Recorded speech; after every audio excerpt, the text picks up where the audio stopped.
This is exactly what I'm talking about, right? When you want to build a story and you want to create mass hysteria, it does not matter if your numbers are right. And we are seeing exactly that right here in Kansas City. Good morning. It's 6:05. It's great to have you here on KCMO Talk Radio 95.7 FM. We are starting the week, 50 degrees warmer than we did most of last week. It's 41 degrees right now. It was -5, give or take, last Monday. So things are off to a great start, man.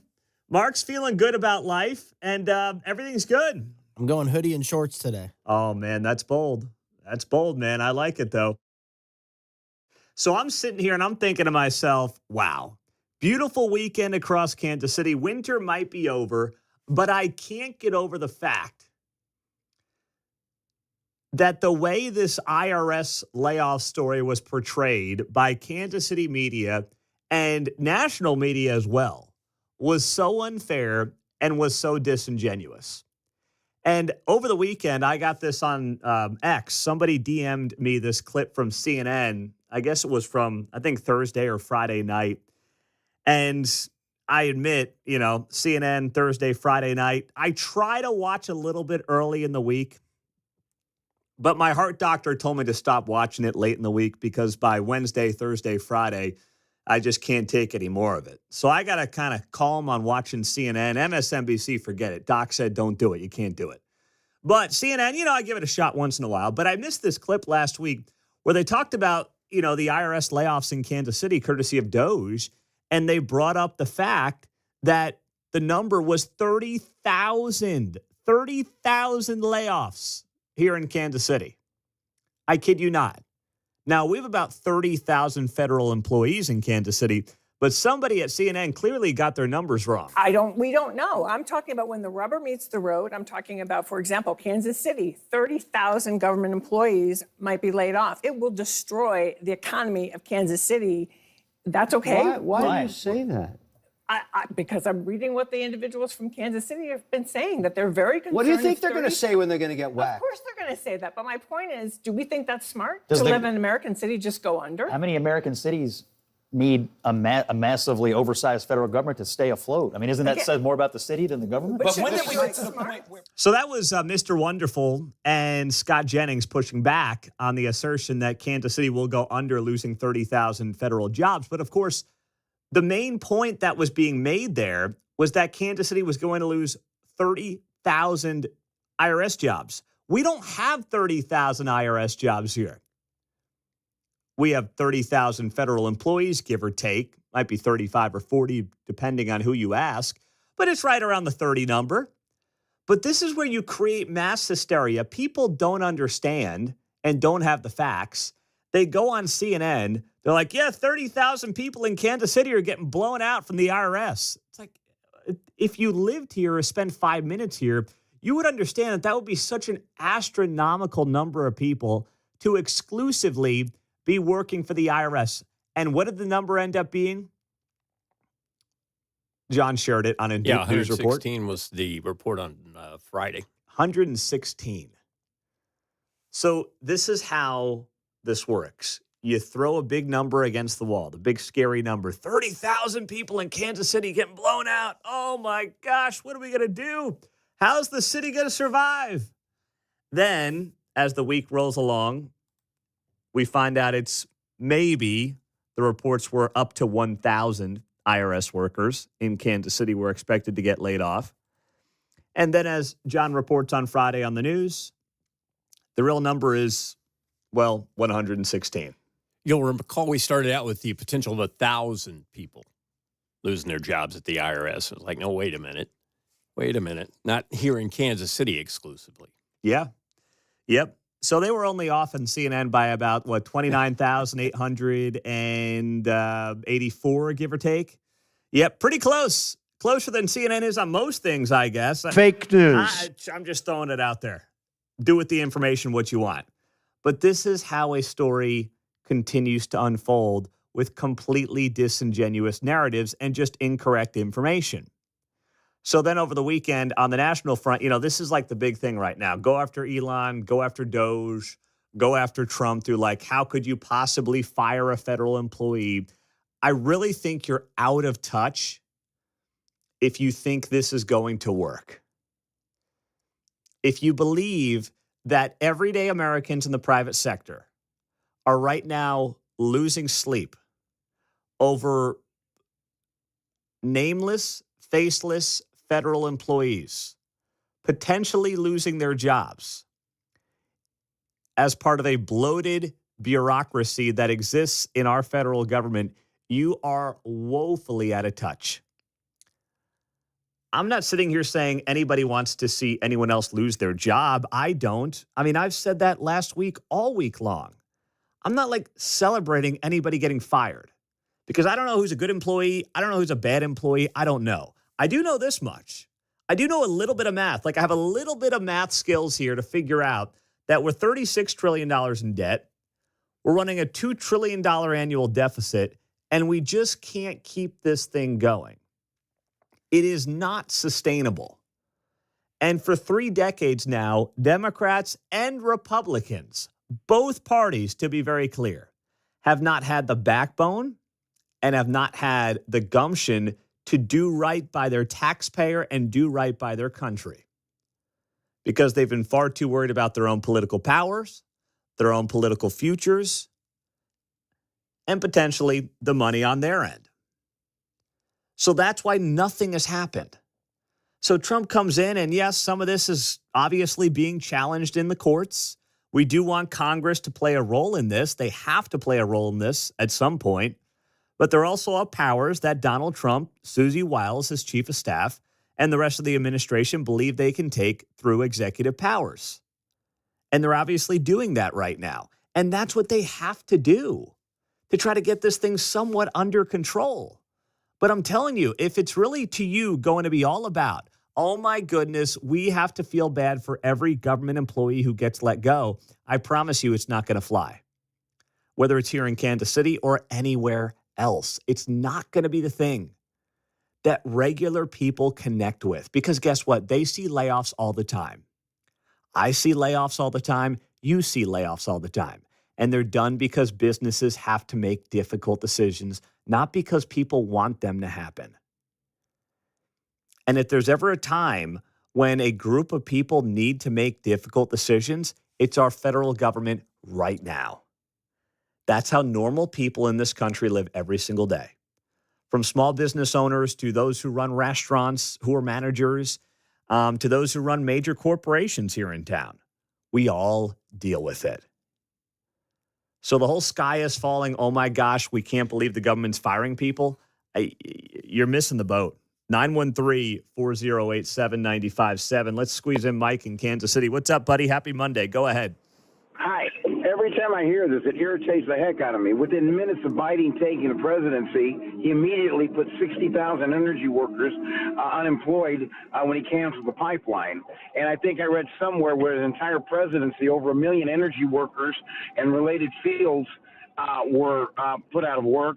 And let's not even talk about all the millions that suffered under the COVID nonsense that was going on. So when I hear them talk about 150 workers that really don't produce anything, like energy, it irritates the heck out of me, the hypocrisy of the media and the news and essentially the woke movement in general. So, I feel bad for anybody that's out of work, but let's not forget that, the prior people put millions out of work and they didn't care. Yeah, The media, that is. Yeah, no, you're right. I mean, listen, they were cheering on when Biden was firing people from the military for not getting a COVID shot. Let's not forget that. Now, I'm not cheering on these people getting laid off because of who they are. Many of them are just wrong place, wrong time. You feel bad for them as a fellow human being, as a fellow American. I feel bad for any decent person who loses their job. But my goodness, you know how many people I've seen lose their job in this industry who are just hardworking, decent people? All the time. All the time I've seen it. And I'll tell you right now, nobody's doing stories about it in local news. National news is not covering it, of course. So that's where you have to then say to yourself, okay, it sucks, but is it the thing that is going to draw an incredible amount of uproar and outrage from regular voters. And unless you're in that Washington, D.C. bubble, I really don't think it is. 913-4087-957. As we roll through the first hour, 6 o'clock hour on KCMO Talk Radio, I will get also the reaction to this from you and your calls to kick it off on a Monday. Plus, Kansas Congresswoman Sharice Davids has reacted to DOGE. She had something to say over the weekend. We'll share that with you coming up on 95.7 FM.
If it's happening in KCMO, it's on KCMO 95.7 FM. Here's Pete Mundo.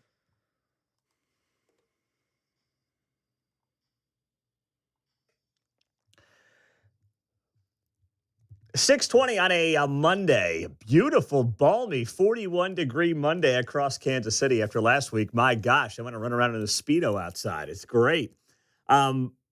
But after last week's chill, we have a beautiful week on tap.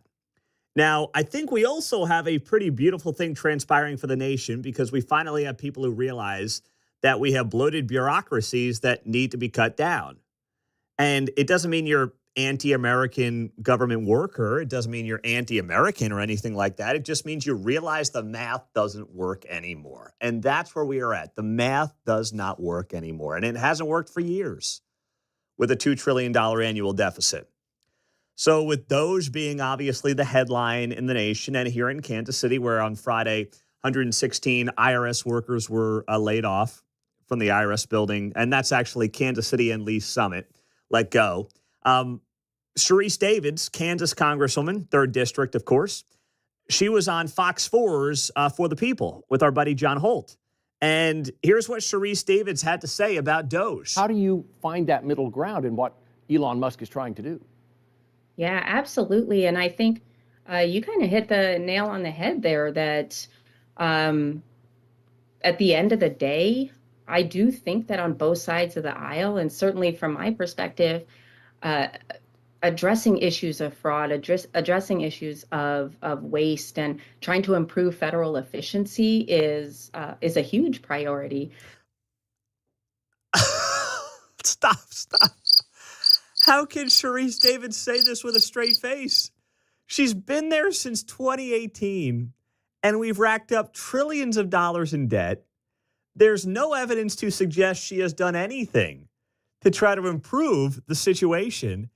And now she's like, yeah, waste, fraud, that's a huge deal. How dare you? Please, spare me. I might have been born at night, but it wasn't last night. Who's buying that?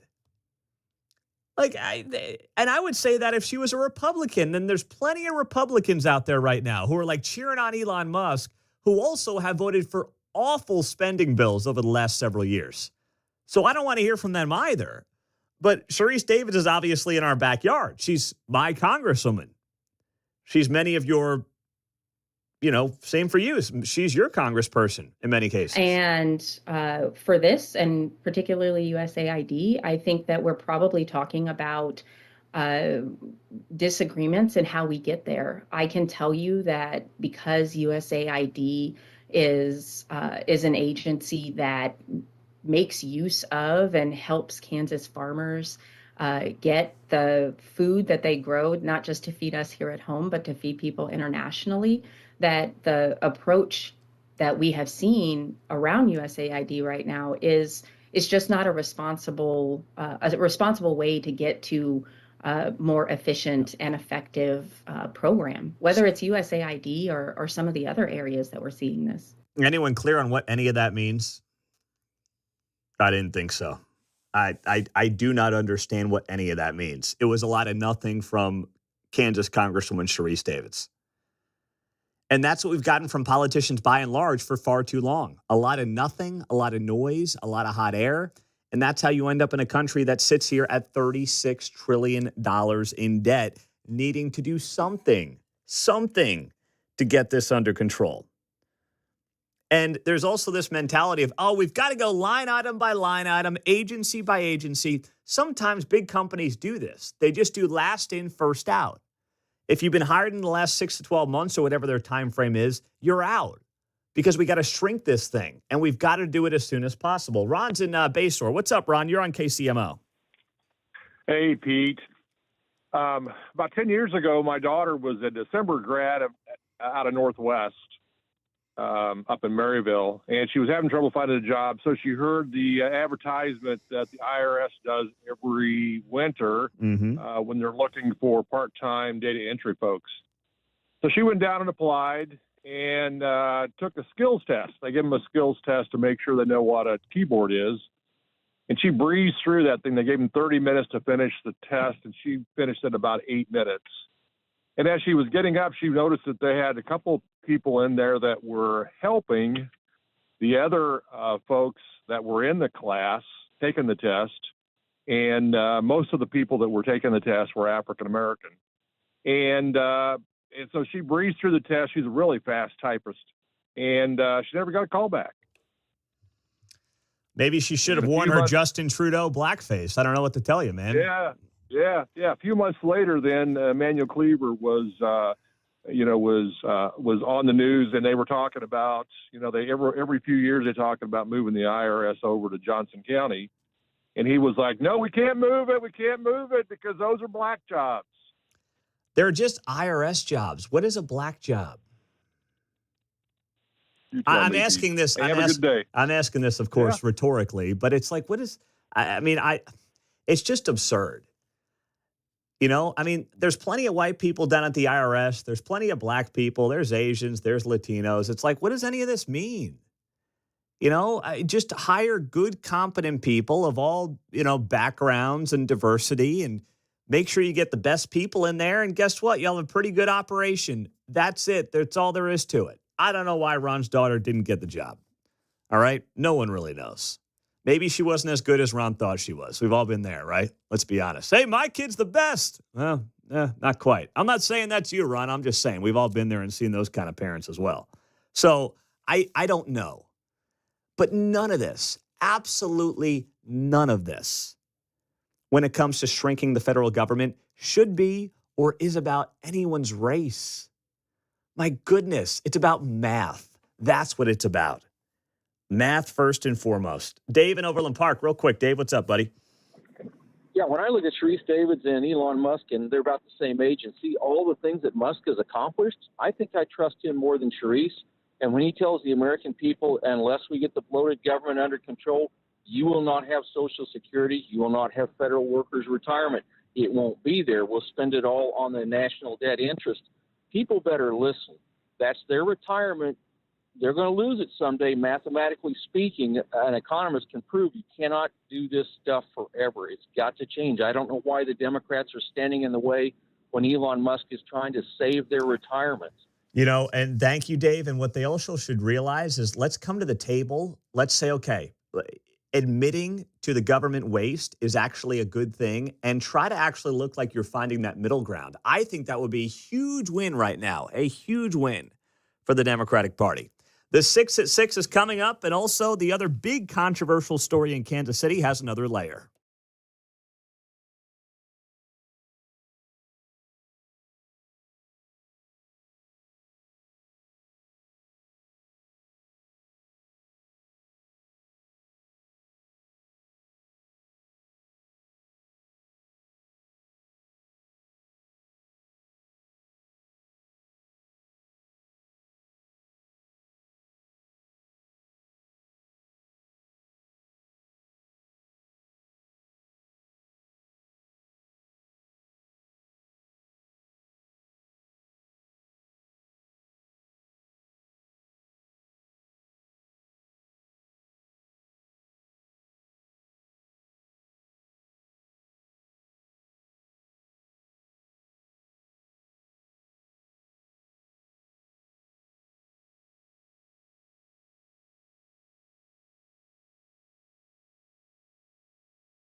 Hey, it's Kevin Keatsman. Stick around. I'm coming up at 10 o'clock right after Pete Mundo on KCMO 95.7 FM.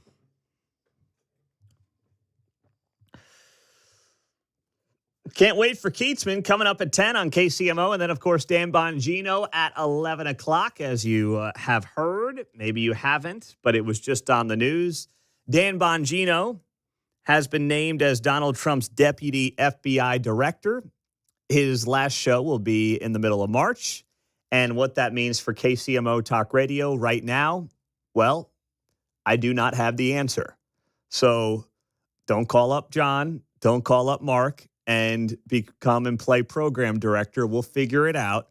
And as soon as we know, you will know. I promise. 30 minutes after Trump made the announcement, we have somebody on Twitter. Who's filling his time slot? It's like fantasy sports. So. Yeah. What is it? Come on. Put Keatsman on till 5. No, I don't think Kevin will be on till 5. No, Kevin loves what he's doing, man. He's getting his jollies, and we love having him. Mm-hmm. But trust me, Kevin's in a good spot right now. As soon as we figure something out, you will be the first to know. All right? But yes, it does become like fantasy football. Everyone's got the answer on who needs to be the Dan Bongino replacement. And don't worry, we're working on it. My phone's been blowing up for the last 10 hours. And let's just put it this way. I trust the people who will make the decision. Yours truly included. Now, in the meantime, back here in Kansas City, this story will probably have a bow on it this week. Maybe it won't. I don't know. This story has taken a lot of twists and turns. But the story of Ralph Yarl, the young man who was shot by Andrew Lester, April of 2023, when Yarl showed up to the wrong home to pick up his brothers. And Andrew Lester, 84-year-old man, living by himself, shot Ralph Yarl. Amazingly, Ralph Yarl was not killed. Thank goodness. He's now in college. He's doing great. He seems like a stand-up young man. But of course, the racial components of the story made it a national story.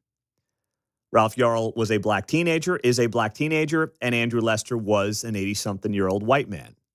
Andrew Lester died last week, and he died days after he pled guilty to the charges the Friday prior. So it was about 10 days ago that he pled guilty to second-degree assault. And within less than a week, he was dead. And we talked about how last week the Yarl family put out a statement, and the statement to me was putting and fanning the flames unnecessarily for a man who's now dead. Their family statement read, in part, that they supported the speedy trial to ensure the public would see that our society does not condone shooting an unarmed innocent child simply for ringing the wrong doorbell, especially when that child was targeted because of the color of his skin. Well, there's no evidence to suggest that Andrew Lester shot Ralph Yarl because of the color of his skin. The prosecutor's office would not introduce any racial evidence because none existed. Now, they can believe whatever they want to believe, but those aren't facts of the case. Now, we know this became a national and, frankly, worldwide story because of the racial components. I mean, gosh, people are shot every day in this town. And by the way, we've dealt with record homicides in Kansas City over the last few years. None of these stories got the national attention outside of the Super Bowl shooting that the Ralph Yarl shooting got, and Ralph Yarl, thank goodness, survived by the grace of God. So ask yourself why that is. You know the answer, and I know the answer. Because the media loves adding a racial component to anything. I don't know what's in Andrew Lester's heart. I don't know if the man's a racist. He might have been a racist. It's possible. I can't say with certainty he's not a racist. But what I can say is that when it comes to the facts of the case, which is all any of us can follow unless we know what is in Andrew Lester's heart, you can't call this a racially motivated shooting when Ralph Yarl showed up at the guy's door and, you know, it's late at night. He doesn't know the person. He opens it up. The person apparently is trying to enter the house and he shoots him. Now, there's dispute as to what exactly happened at the front door, but we'll never know if Andrew Lester would have also pulled his gun and fired at Ralph Yarl if Ralph Yarl was white. It's an impossible question to answer. But you have a Yarl family that has raised $3.5 million on a GoFundMe, in part because of the national headlines this got because of the racial components. So they're not going to give up now. But I think it's wrong to insinuate a man is a racist the day that he dies when there was no evidence to suggest that he was a racist. And Ralph Yarl's mother sat down with Fox 4 here in Kansas City over the weekend for the For the People show with John Holt and basically doubled down on that. The mother of the honors student and all-state-based clarinet player believes in her heart the reason for the shooting is clear as day. Open your eyes. I believe that's the reason why this happened to Ralph, so that you can see that it has nothing to do with where you live, how you talk, what schools you send your kids to. The struggle belongs to all of us, and we all have to fight for where we need to be in this country. That was Ralph Yarl's mother to Fox 4 here in Kansas City. I know the family's been through a lot. I have empathy for what the family has been through, almost losing a son. But when you hire hucksters like Benjamin Crump and you raise $3.5 million through a GoFundMe, and you keep up the notion that Andrew Lester was nothing but an old white racist, and then after the guy's dead, you go on television and say, open up your eyes. We all know why this happened. Well, my eyes are opened, and my eyes are open to the actual facts presented in the case. And that does not exist. Now, if you want me to open up my eyes to the bias that you wish for me to see, to further a narrative that has made a family very wealthy, okay, I'll open my eyes to that. My eyes are wide open to that. They are as wide open as they can possibly be.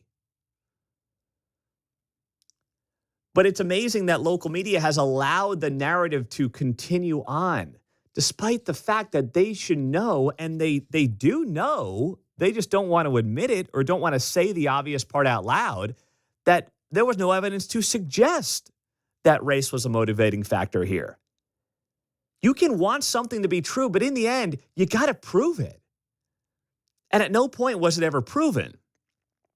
And the other complaint from the Yarl family and the mother was that the prosecutor, Zachary Thompson, who we've invited on the show this week on KCMO, and hopefully he will come on the show, apparently he wasn't passionate enough about the case.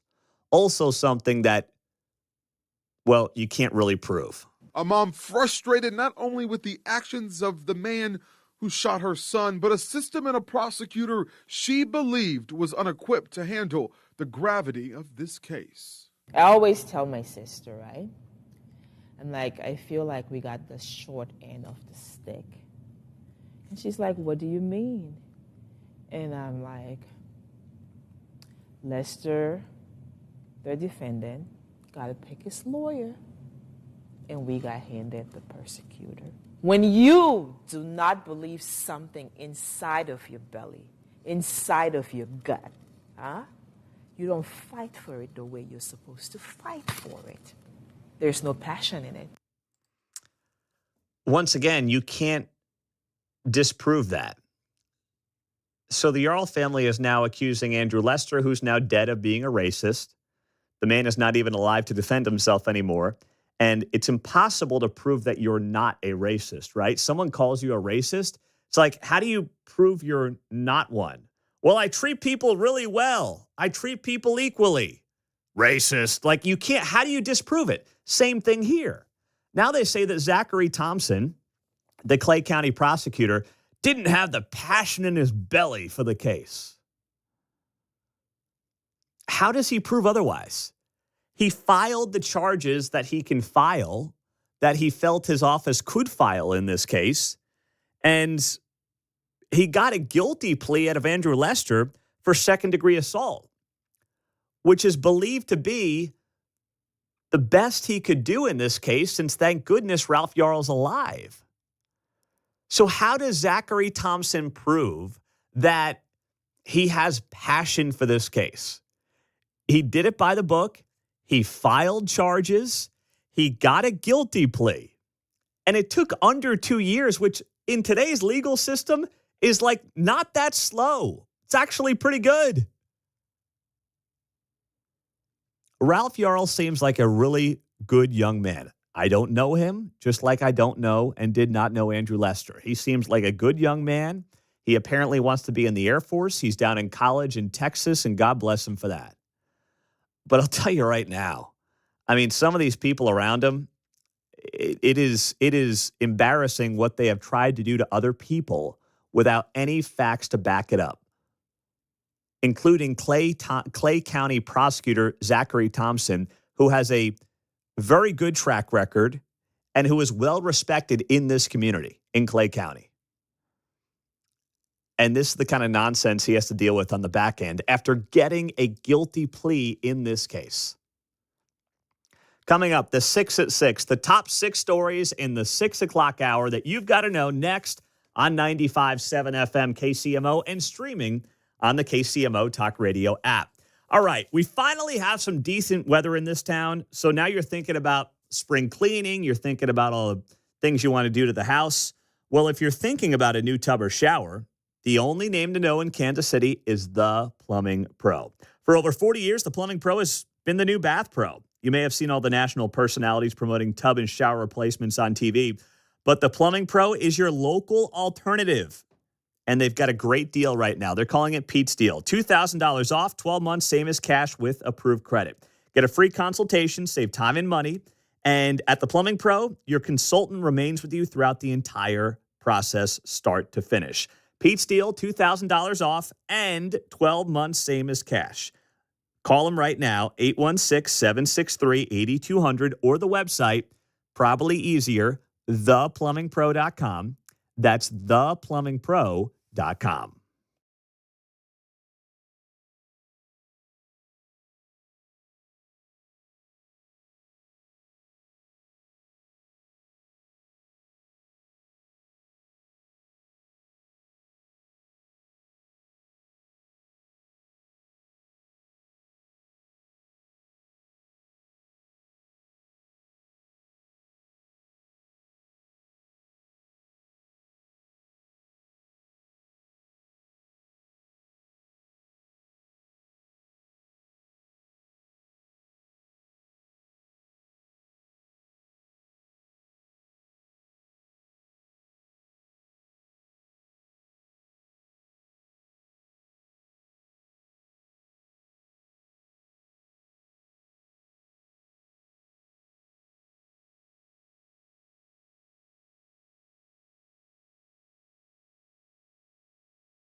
Hey, it's Dan Bongino. You're listening to Pete Mundo on KCMO Talk Radio, now on FM at 95.7. Monday morning. Welcome back. Glad you're here on KCMO, and let's get right to it. It's time for the 6 at 6 on 95.7 KCMO Talk Radio. Top 6 stories in the 6 o'clock hour. Number 1. Well, you just heard from Dan Bongino, and last night Donald Trump announced that Bongino is going to be the Deputy Director of the FBI. There you go. Very well done. Congratulations to Dan Bongino. Very proud of one of our own. What that means for us on KCMO from 11 to 2, well, that remains to be seen. Or as one of our favorite fill-ins would call him, Dan Bungie. I was hoping that drop was going to have some legs, but not meant to be. Apparently, it will be over in about 1 month, unfortunately. FBI Director Dan Bungie. Oh, my gosh. Oh, that's Stan. so good. Love you, Stan Weber. Yeah, You're the man, Stan. We love you, buddy. The But man, Stan. Stan the man, but that's just too good. Dan Bungie. All right, let's keep it rolling on KCMO. Congratulations, Bongino. Number 2. All right, second story. We'll keep it in the media world. MSNBC canceling Joy Reid's show. Oh, my goodness. She's a real beauty. Yeah. Joy Reid went too far left for MSNBC. Woo! They're overhauling the network. And she's out. They're changing up another show in prime time as well. But Joy Reid, who, listen, there are a lot of people I respect who view the world differently from me. Joy Reid is not one of them. And like Joy Reid couldn't sniff the list if she tried. Even if she did the old Biden sniff. It just, I mean, she could not come near it because she wasn't all that bright. There wasn't much there to work with. And MSNBC let it go on for too long. They can find good, reasonable, smart liberals who will do a show for them. Probably not Bill Maher. He's doing his weekly gig, and it's probably not what MSNBC is looking for. But it's interesting. It's unique conversations. It's across the aisle. Like, we try to do that as much as we can. Maher does a great job of that. Joy Reid can't do it. She intellectually cannot do it. And MSNBC did something they should have done a long time ago, and that is cancel that show. Let's keep it rolling on KCMO. Number 3. All right. More than 100 supporters of Ukraine gathered Sunday at the Cultural House stage at Oak Park Mall for a documentary screening and discussion marking the 3rd anniversary of the war in Ukraine. The event yesterday opened up with a moment of silence to honor Ukrainians who have lost their lives in the ongoing conflict. Organizers with Stand With Ukraine KC described the anniversary as painful, noting that many have lost friends and family while attacks on the country continue daily. 3 years into the war, thousands and thousands of lives lost, hundreds and hundreds of billions of dollars spent. It is time to put an end to this. Nobody is going to be fully happy with the agreement that comes to place, but that probably means it's the best deal. It doesn't mean Trump is simping for Putin here, okay? That's not what I believe is going on. I believe there is frustration with the Ukrainians from the Trump administration. And don't forget, Biden at times had his tiffs with Vladimir Zelensky. It didn't get a lot of media attention, but it did happen because there was this perception from America that Zelensky had overplayed his hand at times, that he came off as ungrateful. The Biden administration had said that during its term in office, that Zelensky did not seem to have the gratitude and appreciation for what we were doing for him, what our taxpayers were doing for him with this conflict.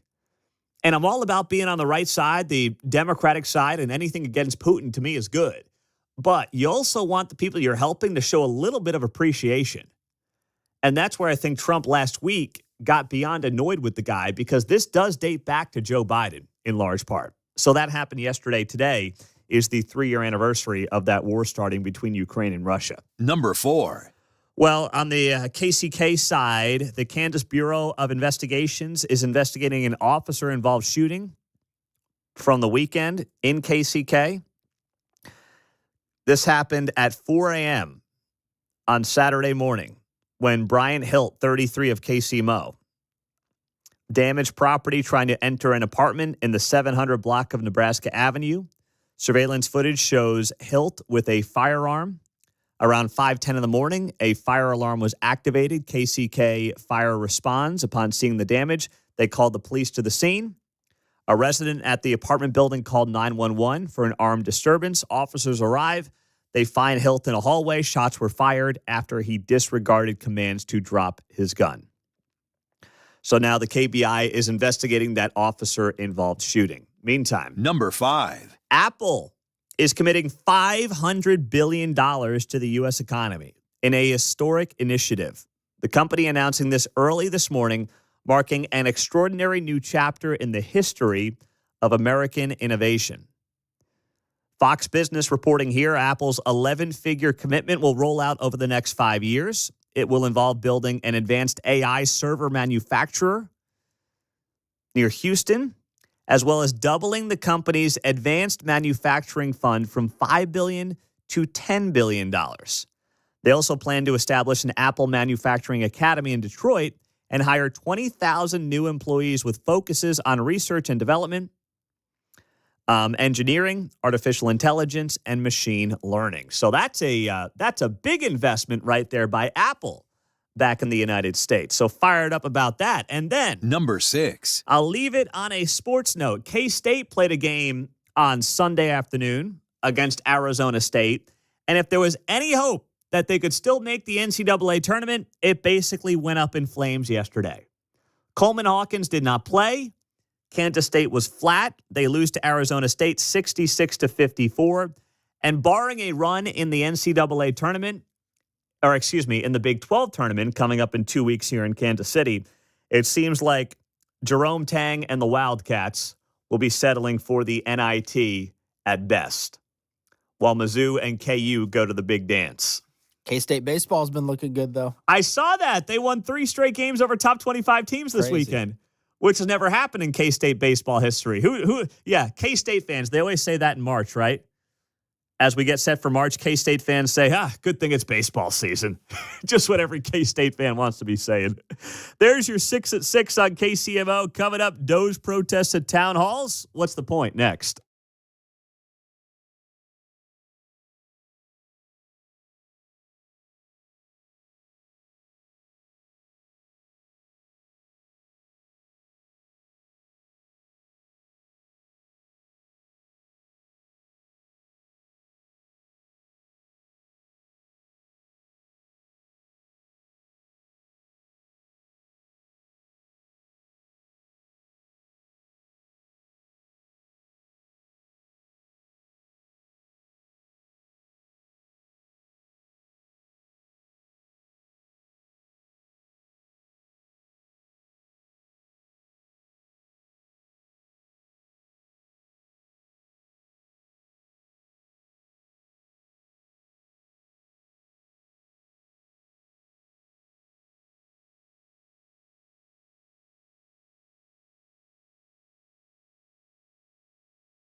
KCMO, Kansas City's place to talk. On 95.7 FM and 710 AM.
Sometimes you just got to fake that outrage and then hope the media will carry your water. Good morning, 7:05. Happy Monday. Glad you're here on 95.7 FM KCMO. So, DOGE has everybody up in arms. It has been the story to follow over the last couple of weeks, right? And now you may have seen this headline over the weekend. There were protests at various Congress people's town halls over the last couple of days. It got a lot of attention that Republicans were dealing with protests at their town halls around the country. Now, I didn't see anything here in Kansas City. There have not been reports on any of the Republicans in the Kansas City area dealing with this, Derek Schmidt or Sam Graves or Mark Alford. Heck, Mark Alford was in studio on Thursday, and he said nothing had happened on his end yet. But there are certain people who have been targeted, politically, of course, for these town halls. And some of those names include various congressmen and women on the East Coast, Rich McCormick in Georgia, suburban districts, Stephanie Bice in Oklahoma, Kevin Calvert in California, Scott Perry in Pennsylvania, Tom Keene in New Jersey, Mike Lawler in New York. And the main point of this is to drum up enthusiasm that makes it appear like these Republicans are getting pushback from their own voters in their own districts for what DOGE is doing and trying to shrink the government. And as it turns out, at least in some of these cases, a lot of these protesters are people that do not even live in the district. This is from my buddy Eric Erickson. He works down in Atlanta, Georgia. He's got a nationally syndicated show. And he wrote here over the weekend that in the case of Rich McCormick, a congressman in Georgia, he got ambushed by a hostile crowd that lashed out at him over government cuts.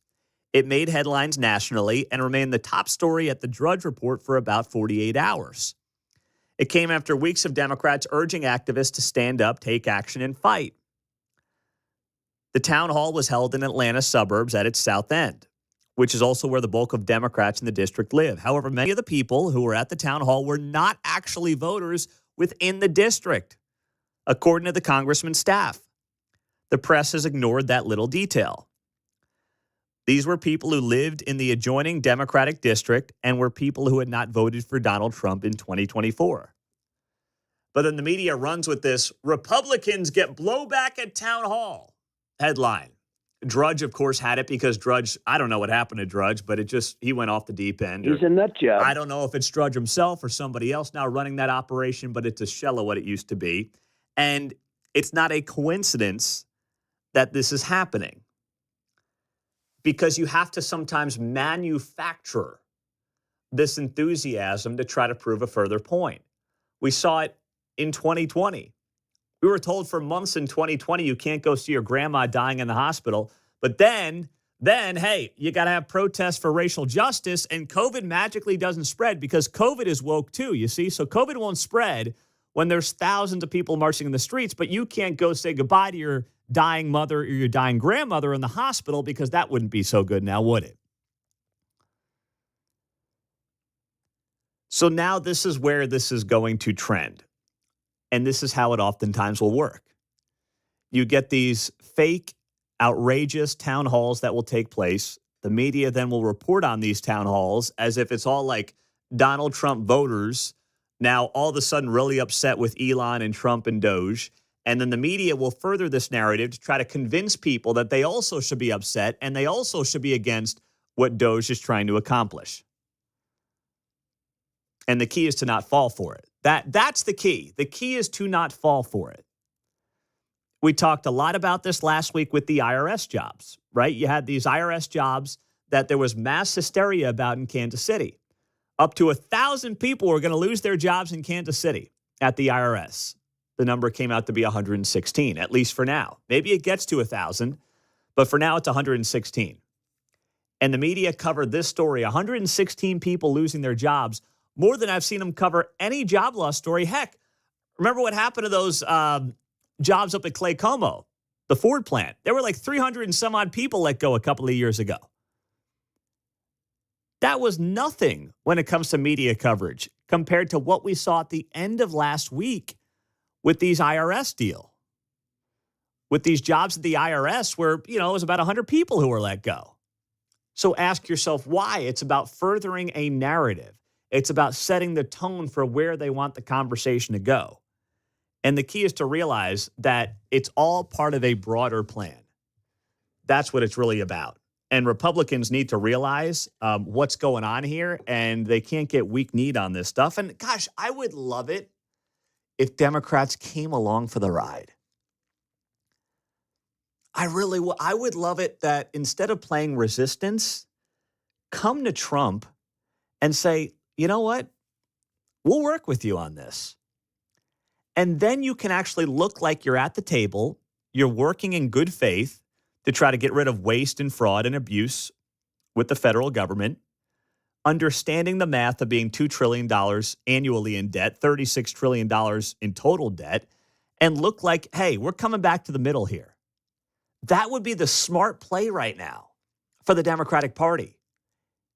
But instead, it's just resist, resist, resist. And anybody who works for the government is somehow the sainted employee that could never lose their job. And that's just not the real world. Rick in Leavenworth, go ahead. You're on KCMO. Yeah, so I have a couple bitches here. First one is, let's just let you know up front, I voted for Trump 3 times. I am pretty conservative. I spent 41 years in the Army. I have some a couple injuries or scars to prove my loyalty to the Constitution. I do not like what the president did with this send out, and you have to prove how much you work or whatever. I think that is against the law, first of all, because it Statute 42 against intimidation and coercion and all that. Because basically, if you said, hey, just send this to us and tell us what you did, without the threat of you're going to lose your job because we'll just consider you resign, I might have been okay with it. But that right there put me over the edge. The other thing that put me over the edge, because I'm an American, I'm not I don't live in England, is when the president said, long live the king. He may have been joking, but these things we don't joke about. We are a republic. He needs to ratchet himself back. I love him, and I understand what he's doing precisely, but I think that is going too far. That's hateful to real Americans, and that's hateful to America. We are not a monarchy, and he needs to probably say, hey, I apologize for that. That's what I would look for. And I'm telling you, I don't care about him. I care about the Constitution, and people need to probably look beyond him and to the Constitution, because what he did in saying that he was, long live the king, was hateful. All right, Rick, thank you. Yep. I appreciate the service, man. I'll say this about both of your points. One, the email that was apparently sent out over the weekend, directed by Elon to federal employees to say, hey, give me 5 things you did last week. I believe that they've got to be careful with stuff like that. For some of the reasons that you mentioned, now it's interesting, like the Department of Defense, headed by Pete Hegseth, told people apparently to not respond to the email. There's been reporting that suggests Elon did that to try to find out who the good employees are to give them potential promotions. There's also a belief that because there are a lot of people on the government workforce who aren't doing anything, it was a way to figure out who actually is like working versus who is collecting a paycheck. I don't know. I don't have the answer, but I agree with all the things that DOGE has done. That email over the weekend, which we'll get more into this morning, is something that you got to walk a fine line with. The second part, Donald Trump's long live the king tweet or truth post. The best thing that Trump has going for him right now is that he's on Truth Social, and frankly, no one else is. Let's be honest.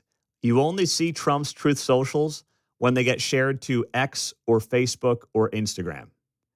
No one's on Truth Social. The greatest thing I have done during the first month of Donald Trump's administration is try to avoid his social media.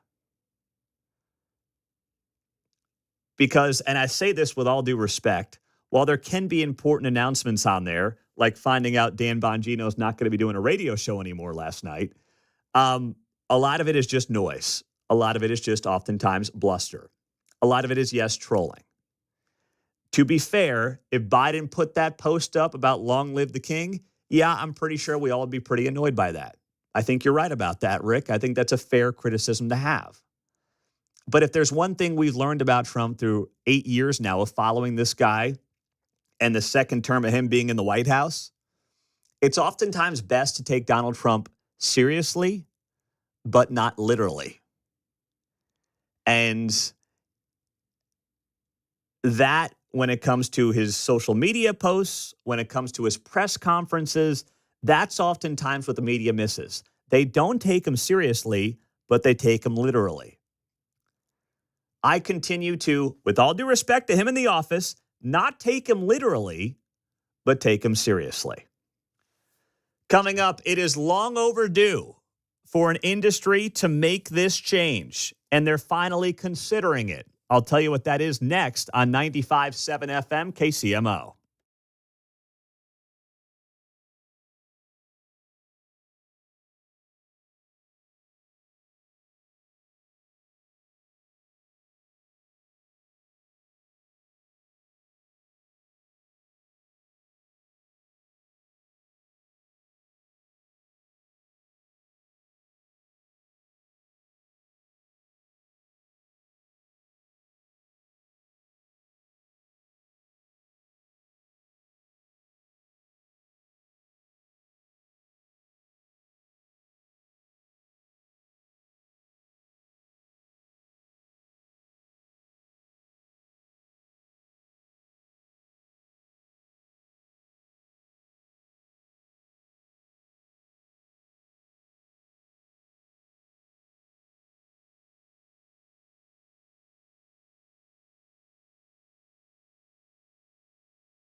You're listening to Mundo in the Morning on KCMO Talk Radio 95.7 FM.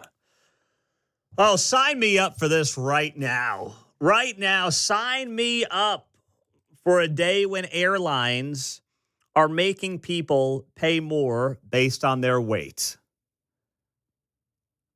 What are you laughing at in there? It's time to do it. I mean, if you take up 2 seats, you should pay for 2 seats. I agree. Thank you for that.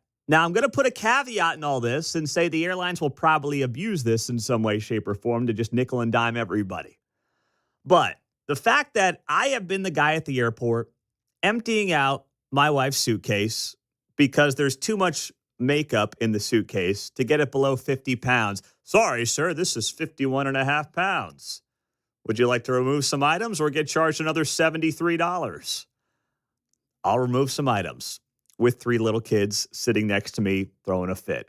But you know what? I want to save you guys that pound and a half, so I'm happy to do it. I've been that guy. It's a joke. It's literally a sick and twisted joke that these airlines do that. Yet I will sit next to somebody whose body rolls are falling all over me, and I'm feeling the sweat dripping between those rolls as I fall into the aisle. But good thing my bag isn't 51 and a half pounds. It is ridiculous. And it is long overdue for these airlines to say, you know what? If you can't fit in one seat, you cannot inconvenience everybody else. You cannot make it untenable for those sitting next to you because of your own situation. And there will be a fee for that, just like we have for the bags. Now, my fear around all this is that the airlines won't know how to do it because for them, it won't be about the comfort of the customer. It will be just about how much money they can make off of this. But to me, it's very simple. To me, you have to simply look at it and you have to say to yourself, okay, what's the best way to implement this? The best way to implement this, and this is going to be shameful to some of you, and you're going to think I'm joking. But hey, when you get on an airplane and you have a carry-on luggage, right? Mark's laughing because I think he thinks he knows where I'm going with this. When you have a carry-on luggage, what happens? You go on the airplane, and if they think your carry-on luggage is a little too big, they make you put that carry-on luggage into a little container to see if it's the right size. I want them stopping people in line to get on the plane. I want them to put them up, put their butts right into a chair, right in front of everybody. And if they don't fit comfortably in the chair, well, guess what? We're going to have to find another seat for you. Okay? We're going to have a row where people get charged a little bit more, where there are fewer seats across that row, and you'll have to pay more. And then they'll stop nickel and diming those of us who have bags that are 51 and a half pounds. That's how this is going to go. Or if nothing else, you're going to have to sit these people next to each other.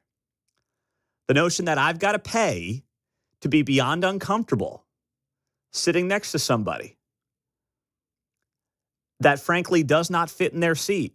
You might say that's mean. I say, why is that fair to me? I paid the same price as that person did to get the same amount of space, and I'm not getting it.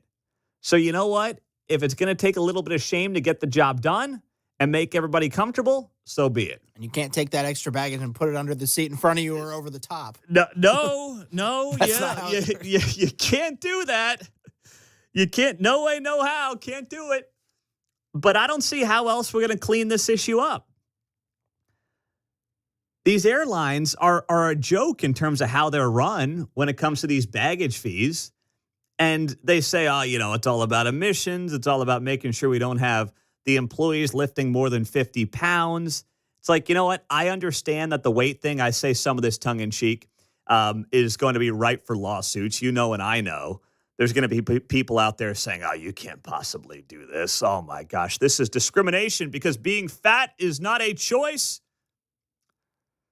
It's just how God made me. Okay, he might have made you big boned.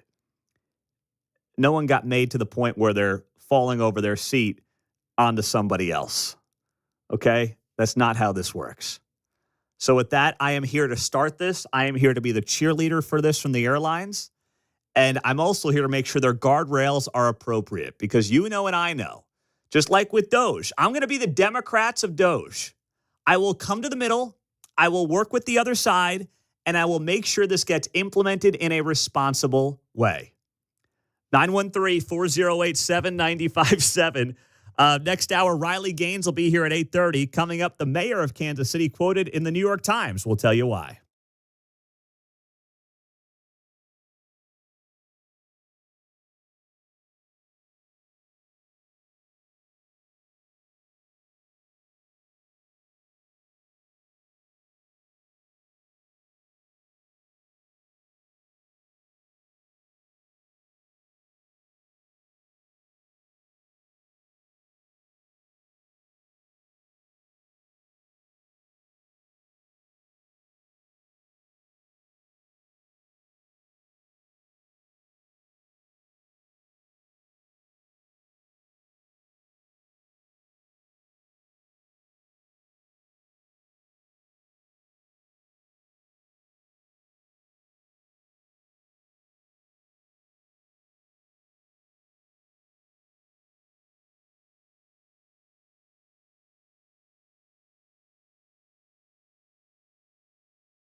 Dave Ramsey here, and you're listening to Pete Mundo on KCMO Talk Radio, now airing on FM at 95.7. Okay, some of you getting a little sensitive on the text line here. 735, good morning. Happy Monday. The story we just shared that airlines are in the early stages of potentially considering weight-based fees where heavier passengers could end up paying more. I'm all for it. Text line, Pete, on your airline comments, I'm all for comfort. So let's add kids who can't stay in their seats or cry, whine, or are too loud. And be sure to add pregnant women and manspreading. That's pregnant people to you, sir. Come on, get with the times. Little bit different. Now, listen, you can't always control a crying child, and you don't know getting on that plane if that child's going to cry. You do know if you're going to fit in the seat. And as some of you know, it's the same thing when you go to an amusement park. I mean, they'll make sure that the bar can fit over your lap. That happens all the time. So if you put it in comparison to that, I'm just fine with it. Tim in the Northland, go ahead, my man. Pete, you know, we're just missing the obvious here. There's other airline choices for these people. It's called UPS and FedEx. And if they can't get the plane off the tarmac, they can go ground. It just depends on if you have time for a few extra layovers with UPS or if you need to absolutely positively be there overnight with FedEx. But you're absolutely right on this issue. Thank you, man. Oh, thank you very much there, Tim. Have a good day. Oh, gosh. Well, speaking of a good meal, our friends at Grandma's Catering brought in, what'd they bring in this morning, fellas? A little roast beef and green beans. Is that what I heard? Yep. I've got beef and gravy and mashed potatoes. All right. Got some rolls that are good. And their desserts, outstanding. Lemon bar today. Anything else, John? Geez, you working for him now? Well, I get it for free, so might as well, right?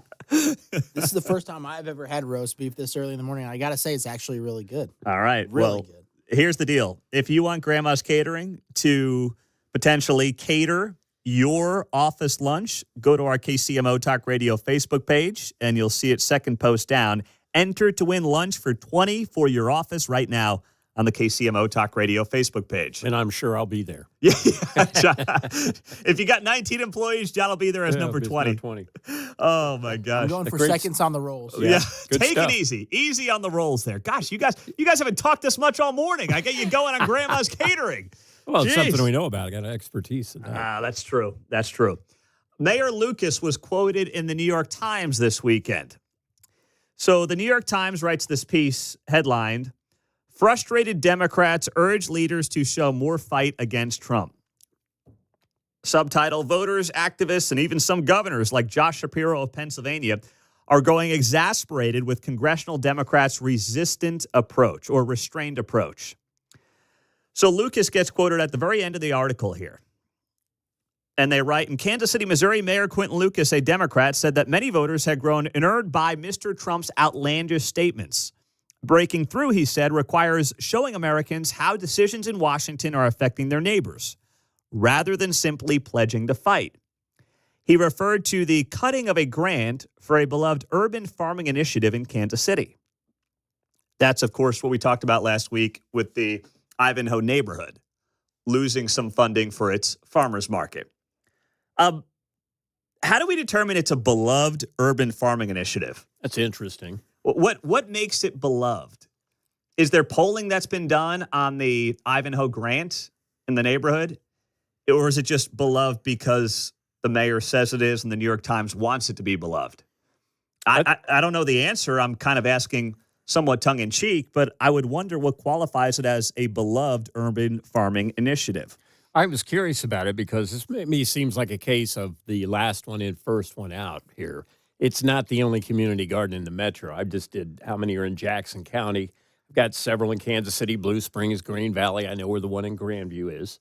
So these initiatives exist either with or without federal funding. Mm-hmm. So there's no reason Ivanhoe can't continue on without. Oh, they can do whatever they want. So no one's saying they but can't we're not operate. closing down all the gardens. No. Et cetera. Nope. They just got this in October. That's when this grant started from the federal government for the Ivanhoe Neighborhood Council to try to grow, no pun intended, this farmers market.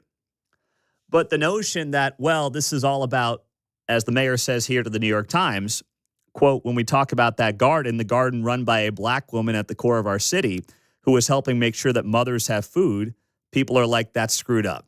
Okay. I said this to the mayor last week, and I'll play the clip for you here. There's an Aldi right around the corner. You want to talk about good deals? Aldi's got plenty of great deals. The notion that mothers and their children are going hungry without the farmer's market that isn't even open all year round, I'll add. So if these mothers are getting fed by the farmer's market, what are they doing the months the market's not open? Not eating? Going hungry? You see, there's not a lot of common sense being used here in all this. It's all about feels.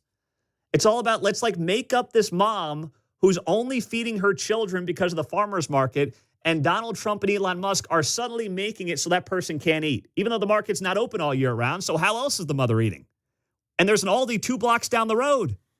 I mean, please, here's the mayor last week, Google Maps, and there's an Aldi right there at Prospect and 39th Street. You can get a lot of healthy food there. I mean, is it really essential? I mean, is it the essential things that we should be doing as a federal government? I think that's a fair question. I think what I would say first to defend the program, that is a grant that was passed pursuant to a law, passed pursuant to a bunch of Congress people and voters who voted them in, who said that was a priority of government. There are people right now, Pete, and I deal with this in local government. I got a lot of people who call me and say, what are you doing to make sure homeless people get off the streets in the winter? But there is a very real and 200-year legacy in this city of the fact that city government wasn't really in that business, right? We had roads, we had a police department, public works, fire, and a few other things, and collected some taxes. Is government doing too much? Maybe. I think this is what the political discourse is about.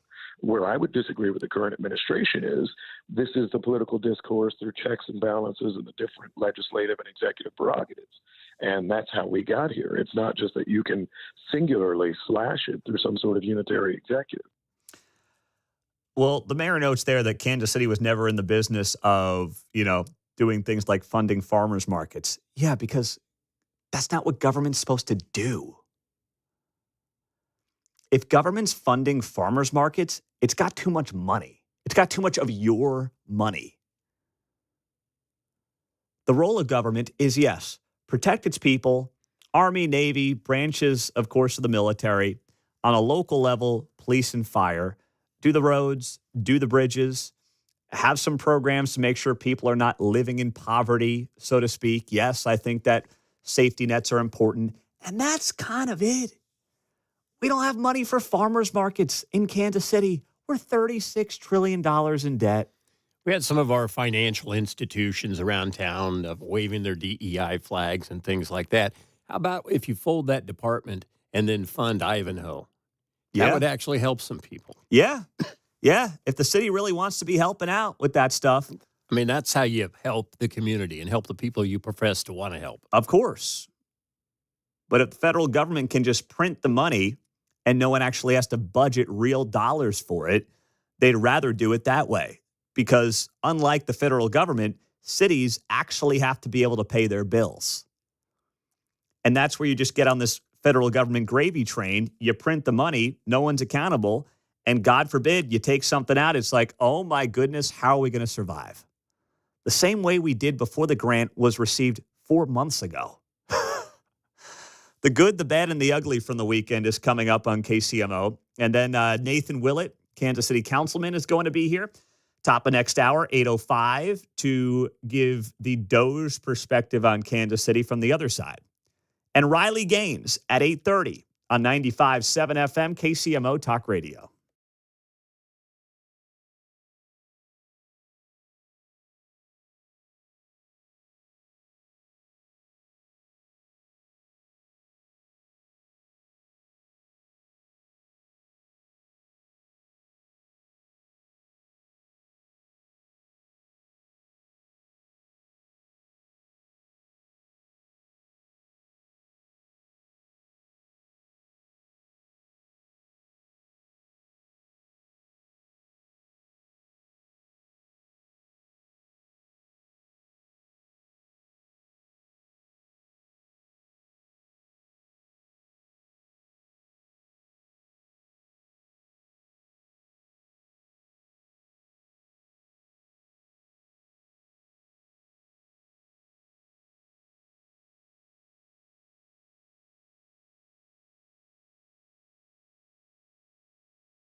From the nation's heartland, it's Mundo in the Morning on 95.7 FM KCMO Talk Radio.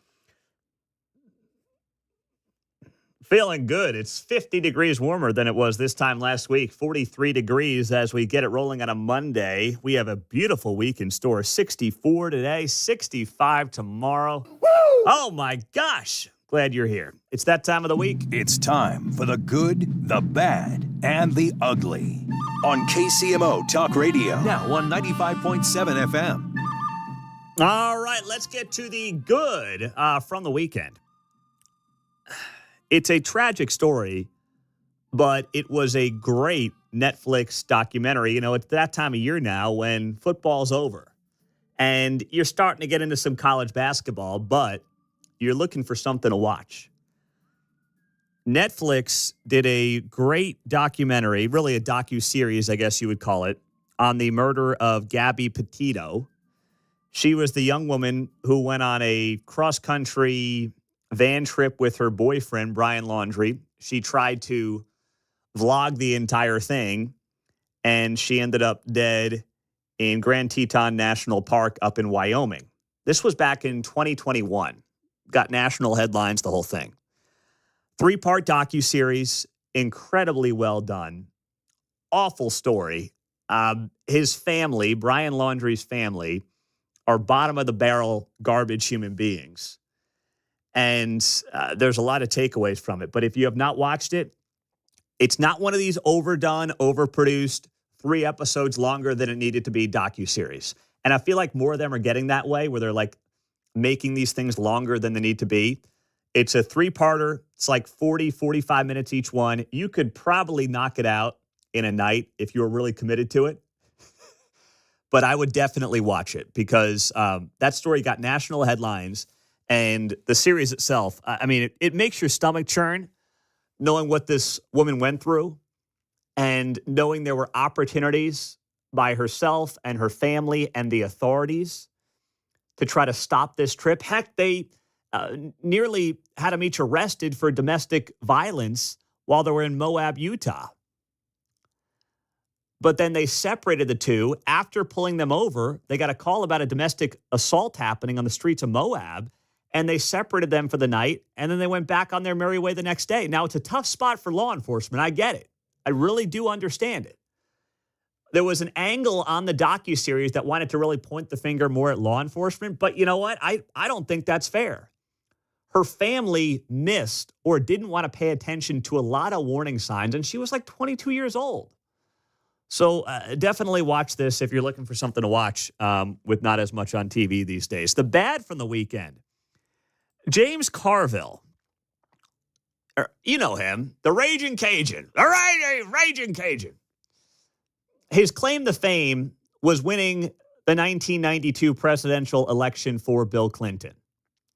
He had a big prediction over the weekend, and he claims that Republicans are going to be done in a month. Trump's going to be done in 30 days because of DOGE. And so, Dan, this is what I believe. I believe that this administration, in less than 30 days, in the midst of a massive collapse, in particularly a collapse in public opinion. Della Volpe at Harvard, who's very good. I used to think, once I saw a Harvard youth poll, I discounted it. I've come to say it's a pretty damn good poll. Pretty good guy. He's gone from 53 approval to under 30 to 39. That's a collapse. So Trump's going to collapse in 30 days, according to James Carville. He has been like Joy Reid since I've seen him. I have no respect for the guy. He's a clown. Well, let's not forget, this guy wrote a book after Obama got elected called 40 More Years, How the Democrats Will Rule the Next Generation. That was James Carville. He also wrote an article October of this year, October 23rd, 2 weeks before the election, headlined, 3 reasons I'm certain Kamala Harris will win. Exactly. Oh, and he was on TV selling it. What a fool. And then let's not forget, as somebody noted to me over the weekend, without Ross Perot, James Carville is probably selling double wides to new parolees. That's what James Carville. I mean, remember, Ross Perot took nearly 20% of the vote, which would have all gone to George H.W. Bush in 92 if those voters were given a choice between H.W. and Clinton. Now, that was, I was a pup at the time. I was not voting age at all. But many of you that are will remember that. And history clearly states that Ross Perot's voters would have gone to H.W. H.W. probably wins a second term. So Carville is considered this Democratic genius because he won Bill Clinton the election in 92. It's like, what are we talking about here? There's no Perot. Clinton probably doesn't win. That's fair to say. But now Carville, all these years later, is like a genius. Based on what? The guy was writing articles 3 months ago about how certain Kamala is going to win the election. Oh, yeah. Please, spare me. Well, and it's not analytical. He's triggered. Oh, yeah, very much so. That's the bad from the weekend. The ugly Wall Street Journal headline: the U.S. economy depends more than ever on rich people. The highest earning 10% of Americans have increased their spending far beyond inflation. Everybody else hasn't. The top 10% of earners, households making over $250,000 a year or more, are splurging on everything, writes the Wall Street Journal. Those consumers now account for 49.7% of all spending. That is a record in data going back to 1989. 3 decades ago, the top 10% were responsible for 36% of consumer spending. Now they're responsible for 50% of consumer spending. This is what we talk about when we say the economy is broken, where there's becoming an upper class and a lower class, a group of haves and have-nots. The top 10% is growing in its consumer spending. Everybody else isn't. That's not a stable, strong, middle-class economy. And a lot of this is being driven by government spending. That has also goosed the marketplace, and the markets, excuse me. We've seen great growth in the stock market the last bunch of years. And yeah, we all like that for our retirement accounts.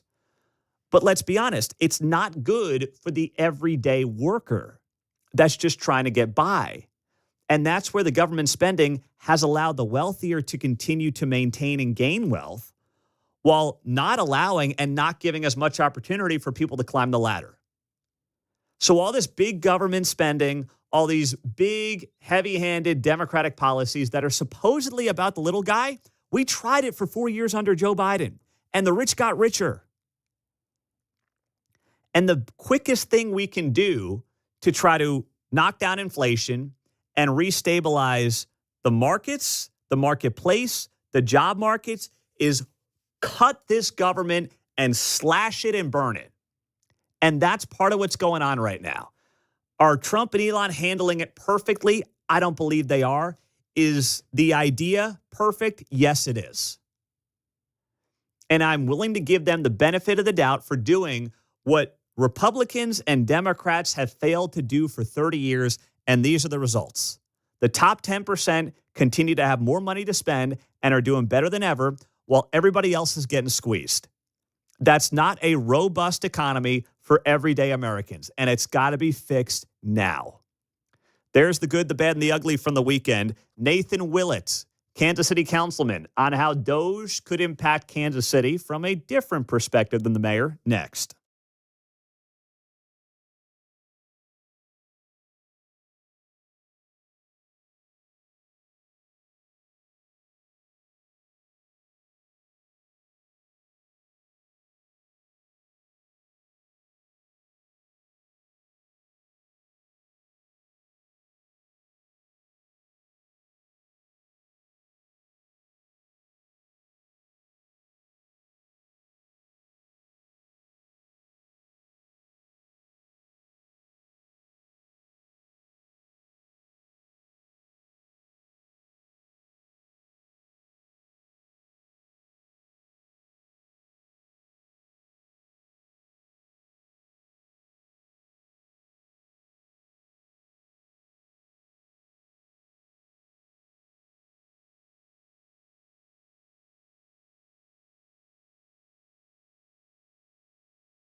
What about the DOGE impacting Kansas City? First District Kansas City Councilman Nathan Willett in the Northland is here on KCMO Talk Radio. Obviously, it's getting all the attention nationally and a lot locally as well, with some IRS layoffs, with some funding to different vanity projects that also have been cut as well. Nathan, good morning. Thanks for being here on KCMO. When people ask you, hey, what DOGE is doing, is it good, is it bad for Kansas City? What do you tell them? Well, first of all, Pete, thank you for having me on. Good morning to your listeners. Overall, it's good. I mean, the federal government has about $4 trillion in revenue a year, and it spends $6 trillion. That's not sustainable. And you got to ask yourselves, is a community garden grant from the federal government what they should be spending money on?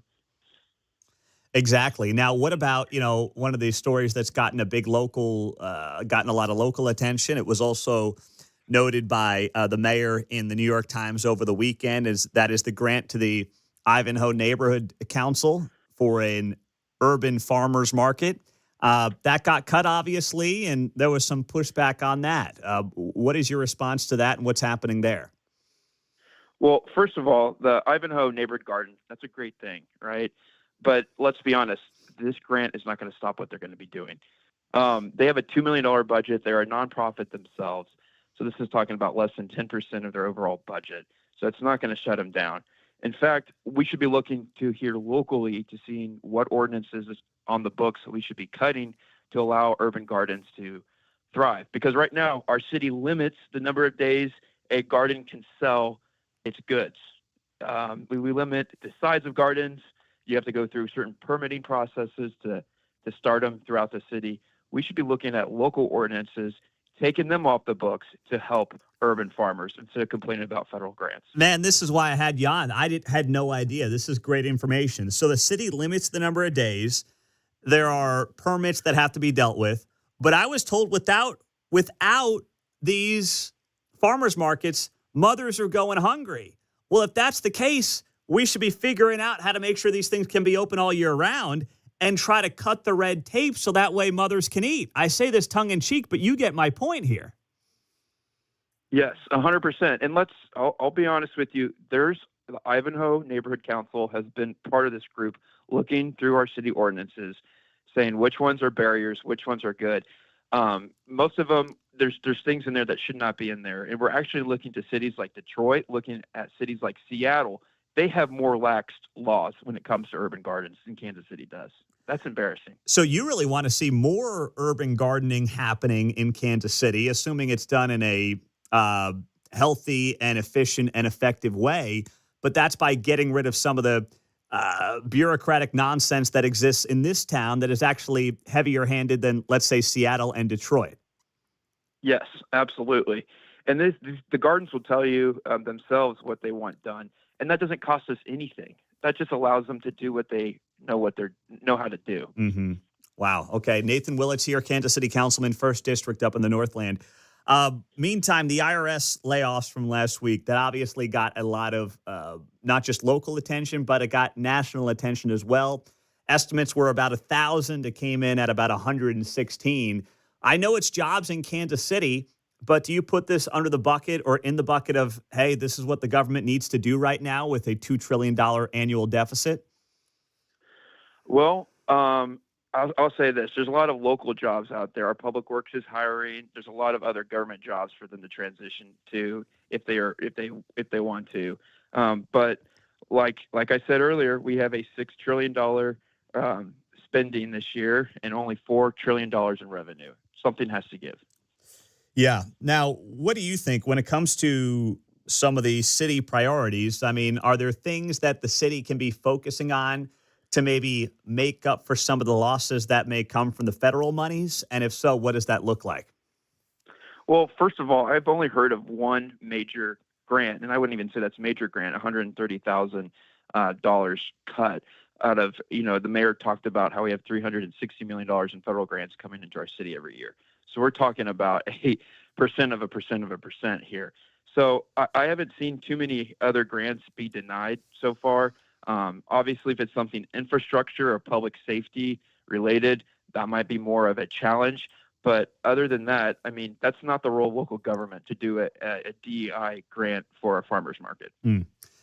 Now, when it comes to the police department, or like you said, when it comes to safety in Kansas City, how much of that comes from that $360 million in federal grants? Yeah, roughly we get about $15 million in grants a year, whether it be from the state government or from the federal government. And so what the city council does is we front them about $15 million, and then they back pay that. But what we should be focusing on, I do want your listeners to know we're in the middle of budget season right now. The police in the proposed budget do get the full ask that they had in the general revenue, but the mayor's proposed budget shorts the police $4 million from the public safety sales tax. Last year, the police got $8 million from the public safety sales tax. This year, he's only given them about $4 million.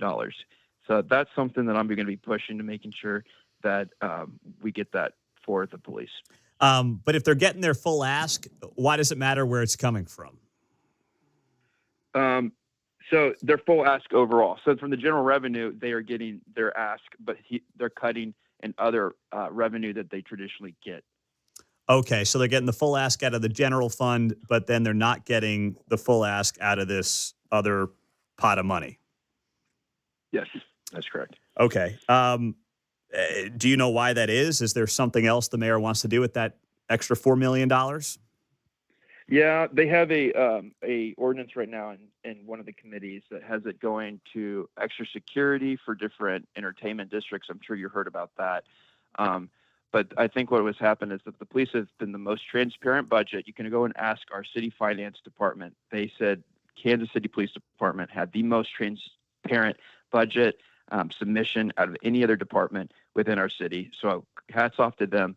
But this was an ask that they've had since fall, and it was known that they were going to want this kind of money. I think the mayor and some other colleagues on the council are trying to figure out how can we spend the public safety sales tax in ways that doesn't sound very bad, but if we spend it, then we can't give them the full $8 million ask. What did the police do with this $8 million?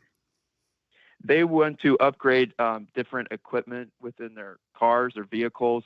So they're trying to do a bond issuance for new vehicles, and they want to make sure that they have the equipment in them. So you're not just taking equipment from old vehicles that are outdated and putting it into new vehicles. Okay. I got to ask you this, Nathan, because I have never quite understood this, and I'm not sure if you have the answer when it comes to the police budget. And listen, you know that this show will fully back the blue. However, one thing I have not understood is the budget for the police department. Does that include a fully staffed police department at whatever it is, 1,500 workers? And if so, since we haven't had that in years and we're 300-400 off of that, where do those salaries that are budgeted for go? Yeah, I had to pull the numbers for this year. I think that the number is not for 1,500. I think it's more like 1,200. I think it's something more realistic. I think that is a great question. I know with the salary increases last year, we went from 50,000 to about 65 to 70,000 starting pay because of the pay increases, and we know that we were not realistically going to get up to 1,500. I think they have lowered that a number, but that has been a talking point, especially before I was on the council, and that was a question a lot of former council members ask. I don't know if that's necessarily the case anymore with the budget. Oh, okay. With the raises being included. I just think it's a reasonable question to ask as we kind of look at, I think when we look at government waste, police are probably low at the list, but I think with every bureaucracy, you can say, hey, let's make sure every dollar is spent efficiently and effectively. I don't think that's unreasonable to ask from every single department, whether it's at local, state, or federal government levels. Yeah, absolutely. And like I said, the police budget being so transparent, I have a huge binder, about 400 pages of the police budget.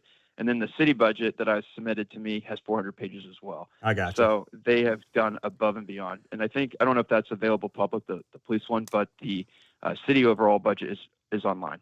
All right, Nathan, last thing. Tonight, I know there's something for the public. What's going on tonight for people that want to have questions or comments about the $2.5 billion city budget? Yeah, so tonight at Woodneath Library from 6 o'clock to 8:30, you can go and ask questions to city staff, council members about what's in the budget, and then talk about your priorities that you want to see within it. But the budget is online, so if you're not able to make it, you can submit your questions or look over and see what your local government spends your tax dollars on. Woodneath Library, Flintlock Road, KC Mo, 6 to 8:30 tonight. Thank you, my man. We appreciate it. All right. Appreciate you, Pete. Thank All right. you. Nathan Willett, Kansas City 1st District Councilman up in the Northland on KCMO. That's a good point, though, about the Ivanhoe deal. It's the only grant we've heard of at a $360 million that's like been canceled, and it keeps getting all the attention. You'd think there'd be something else they'd be moving on to now, but there's nothing else for them to latch on to. So let's worry about a $2 million budget getting cut, 3-4%? As if the world's going to end in the Ivanhoe part of Kansas City, please. Riley Gaines will be here at the bottom of the hour. We'll share that with you on KCMO Talk Radio, 95.7 FM. Looking forward to having her on after Kansas overrode Governor Kelly last week and said no more trans surgeries on minors. Do what you want as an adult, but we're going to protect the kids here in Kansas. So she will be here from Fox News and Outkick at 8:35 on 95.7 FM. In the meantime, Elon Musk's email that got all the attention over the weekend. He's got to be careful on something. We'll explain it next.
Stream Mundo in the morning on the KCMO Talk Radio app.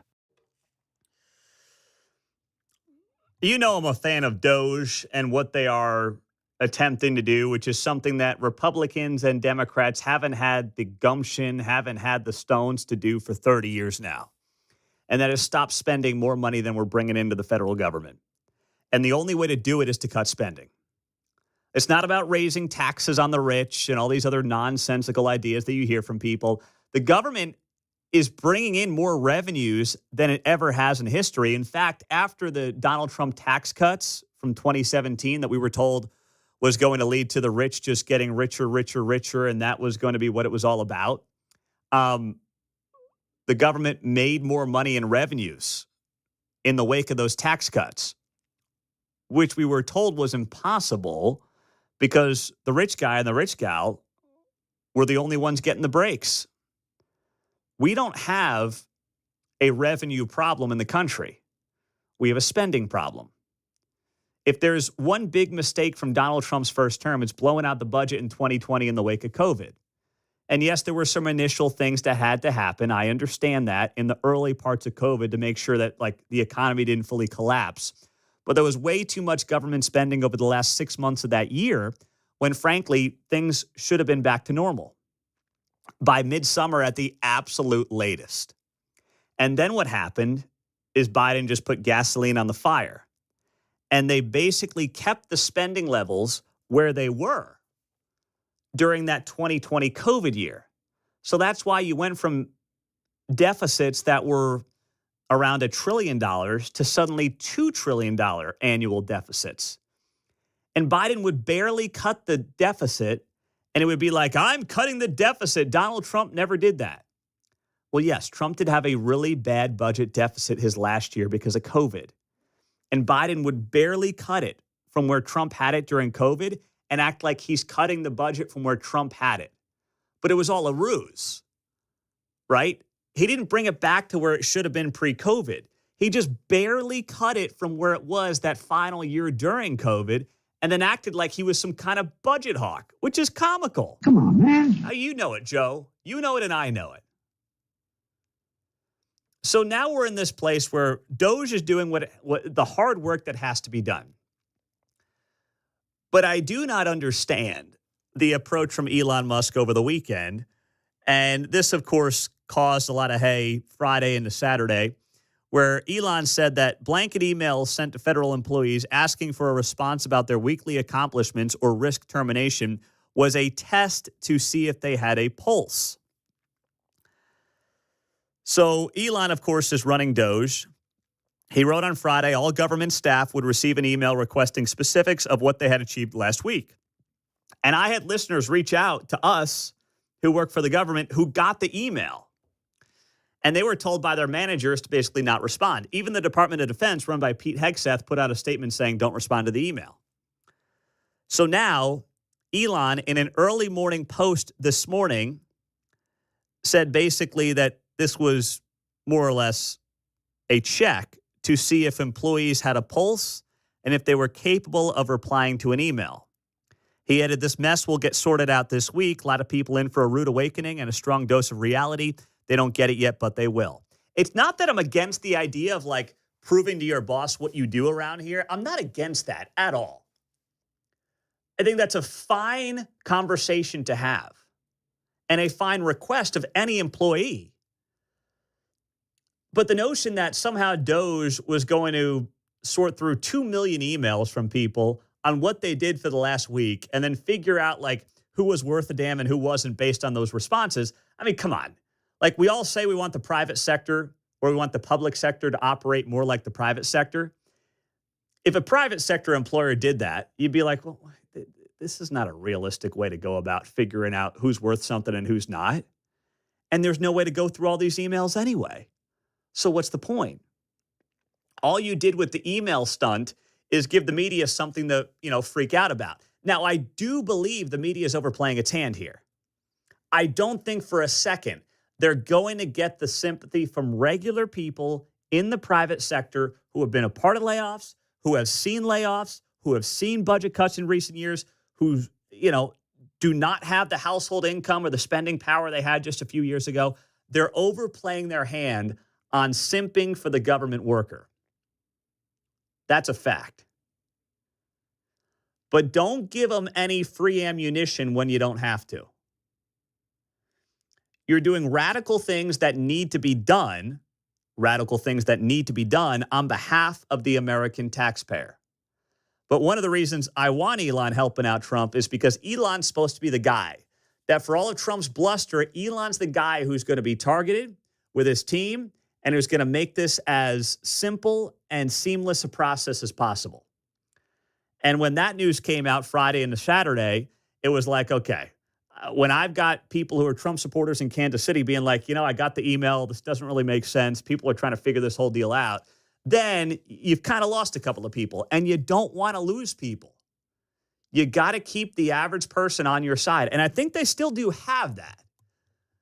But just don't have some of these missteps that have taken place because the media is dying to latch on to something here. I mean, they are grasping at straws.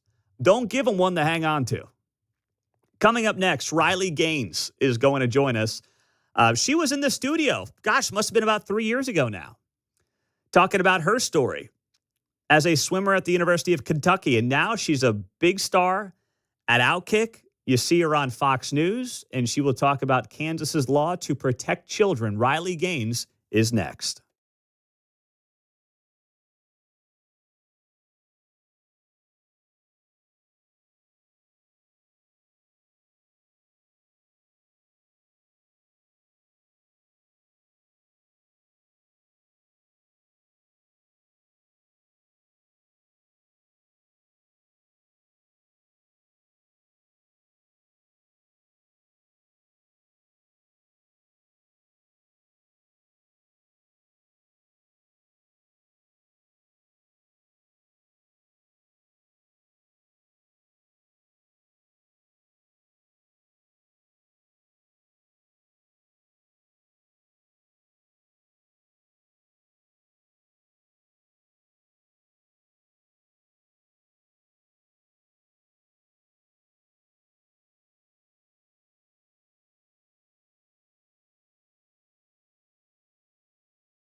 From the nation's heartland, it's Mundo in the Morning on 95.7 FM KCMO Talk Radio.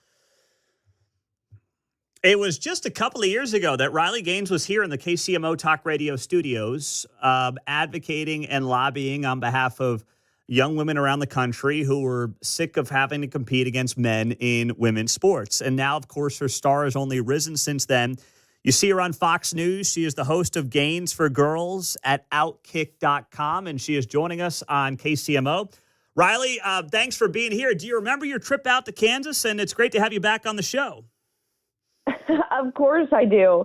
I'm thrilled to be back on with you. I remember when I came down to Kansas initially, it was to advocate and really champion and support Derek Schmidt, who, of course, was running against now current Governor Laura Kelly. So it's, and of course, we've seen her treatment, or really should I say mistreatment of women, of children, of parental rights over the past few years.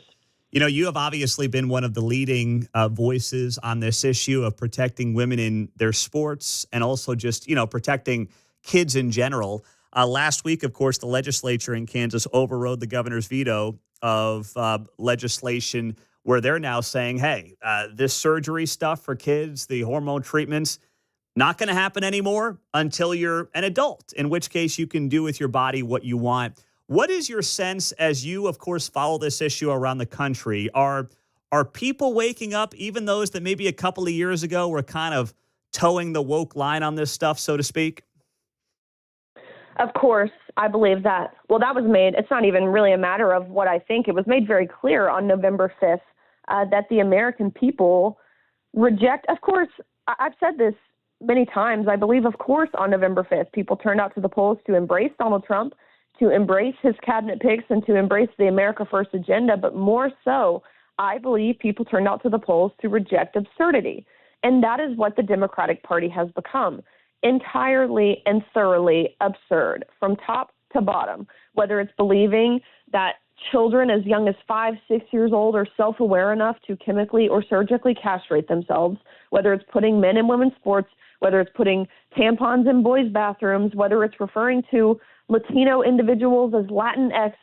The Democratic Party, they've lost the ability to communicate with your everyday, average, common sense American who intuitively knows that men and women are different and that kids belong to their parents.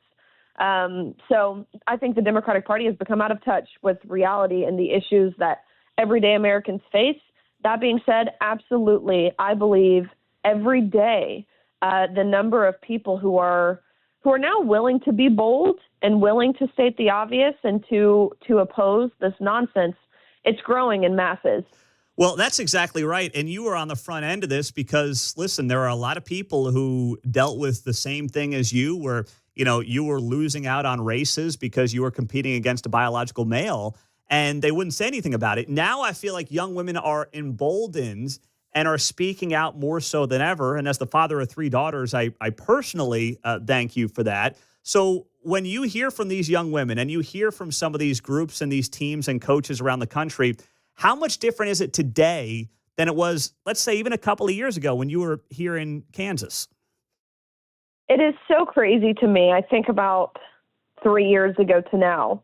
3 years ago, I mean, it was not favorable to say that men and women are different. That statement alone would get you called, of course, transphobic, homophobic, a racist, a white supremacist, a domestic terrorist, a fascist, a Nazi. The list goes on. My favorite, actually, of what people will call you for saying that women deserve equal opportunity is a misogynist. I'm like, what in the world? How can you even contrive that defamatory name calling from defending women? But you compare that, and oftentimes, let me mention, I faced violence in many cases just a few years ago. Like, I've been accosted, I've been ambushed, I've been physically assaulted, I've been spit on, I've had drinks poured at me, I've had glass bottles thrown at me, I've been held for ransom in San Francisco for, 4, almost 5 hours through the middle of the night, where protesters demanded that if I wanted to make it back home safely to see my family again, I had to pay them money. You compare that to now, where it is the cool thing to say that men cannot become women and vice versa.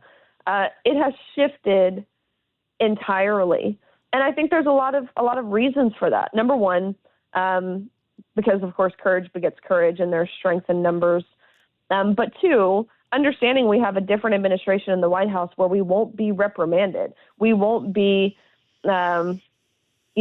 oftentimes put at a detriment for saying these things, losing our jobs, whatever that looks like, especially those federal jobs or institutional jobs at academic universities or whatever it is.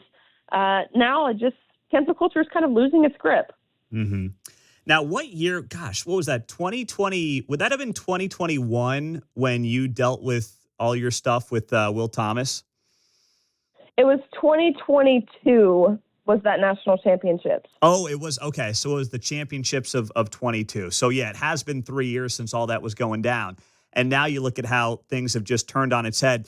I'm not looking for you to necessarily pat yourself on the back. I can do that for you. You've done a great job on this. But is there a moment that you look at on the last 3 years? Obviously, the election comes to mind. But is there some type of cultural moment that you think back to in the last 3 years where you say, wow, people are starting to see the light and their opinions are starting to change? There's quite a few. As you said, of course, the election, I believe that was a big one. It was where people were finally able to voice how they felt without actually having to say it out loud or having to disclose it. And in realizing that you are in the majority, that, of course, inspires boldness. But I think some other things leading up to the election, number one, the attack on children, it had reached a point, and still, I don't want to use past tense verbiage because understand this war on woke, it certainly has not been won yet. Mm-hmm.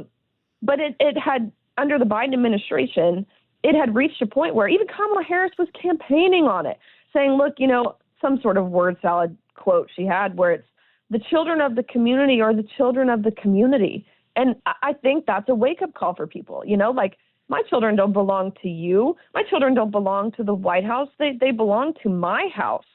And I think that was probably the biggest factor honestly, in the election. I believe the issue of men and women's sports, I believe the medicalization of children as it pertains to the gender ideology movement, I believe those were the sleeper issues of the election. And it's been so wild to me following the election, following, November 5th and even January 20th, where you would imagine that these Democrats, at least in terms of elected representation or the media, for example, they would start to recant from their positions or from their previous statements or from their voting records. But that is not at all how these Democrats have handled this. They've doubled down. And in doing so, I believe they'll make it very easy in 2026 and likely 2028 if this is the attitude that they continue to push forward.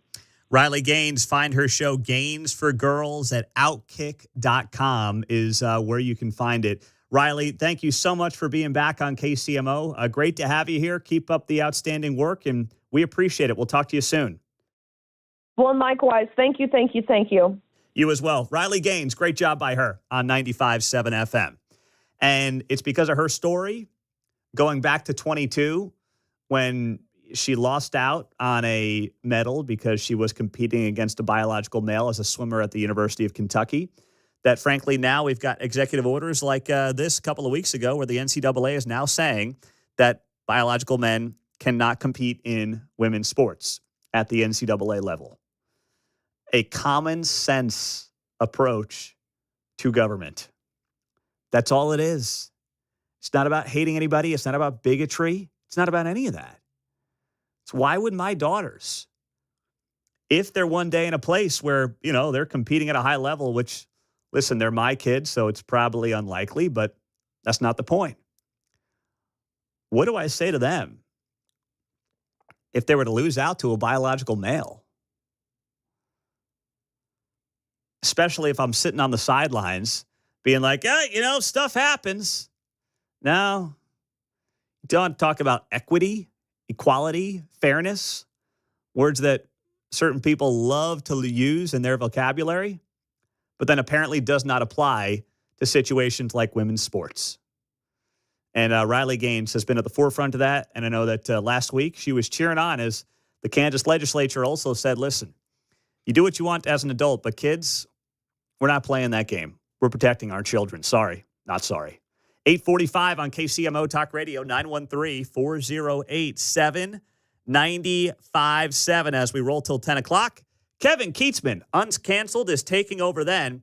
And I'll share with you something that came out of a local show over the weekend that had me, I don't want to say fuming, but it bothered the heck out of me because of how the family handled itself in the wake of a tragic story. We'll get to it next on KCMO.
Hey, it's Dan Bongino. You're listening to Pete Mundo on KCMO Talk Radio, now on FM at 95.7.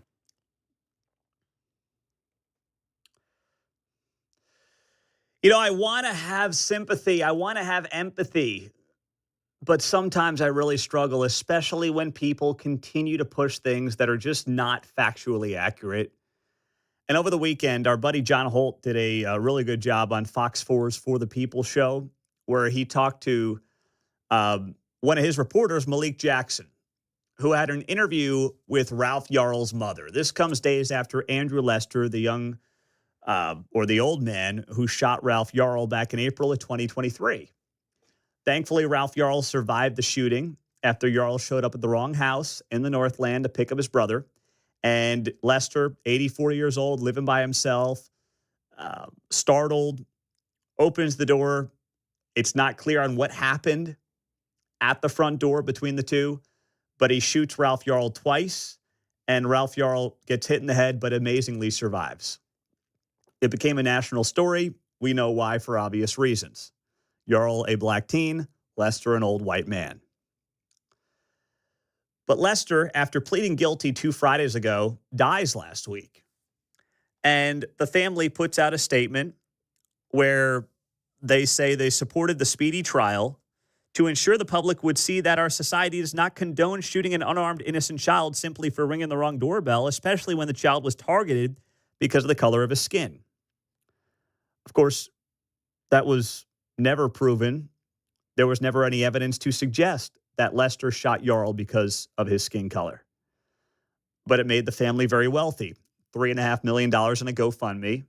Benjamin Crump, the huckster attorney who shows up for any case that can be motivated or allegedly motivated by race to try to make a buck, he was here for this spectacle. And you know what? It's a grift that makes some people very, very rich. So they're not going to stop. But John Holt talked about this, and he had a good conversation, a good back and forth with his own reporter, Malik Jackson, over the weekend. And I want to make sure that you hear this clip because it's a very important part of the story here. And as the statement from the family said, that they feel as though Andrew Lester will never feel the full weight of the justice system for his actions that he did take accountability for. And a part of that is, as you mentioned, is this idea that now because he's passed away, he will not ever be considered a convicted felon because he didn't finish the process. You have to get to that sentencing hearing in order to be considered that convicted felon. Do they understand that's really a technicality, though, in the law? John Holt is such a good guy. He's also an attorney, too. I mean, he's not practicing, I don't think, but, you know, he's got a law degree. We're literally sitting here talking about a technicality where the family is looking for sympathy because Andrew Lester's never officially going to be considered a convicted felon based on a technicality in the law? Are you kidding me? The full weight of the law was 7 years for what he was accused of or what he pled guilty to. Mm-hmm. The state was asking for 5. The guy was at 86, so if he'd have gone in for 7 years, 93, likely would have passed away behind bars. Same result, I guess, other than that designation, right? He's dead. Right. I see dead people. Did I ever tell you about the time I met Haley Joel Osment? I think I might have told that story once on the air. Yeah. Missed that one. I got kind of stoned, one of the only times in my life I have, and I made a dumb comment to him, but I'll save that for another day. I was like 20. I was like 21 years old in a NYU dorm room in Manhattan, New York, hanging out with Haley Joel Osment.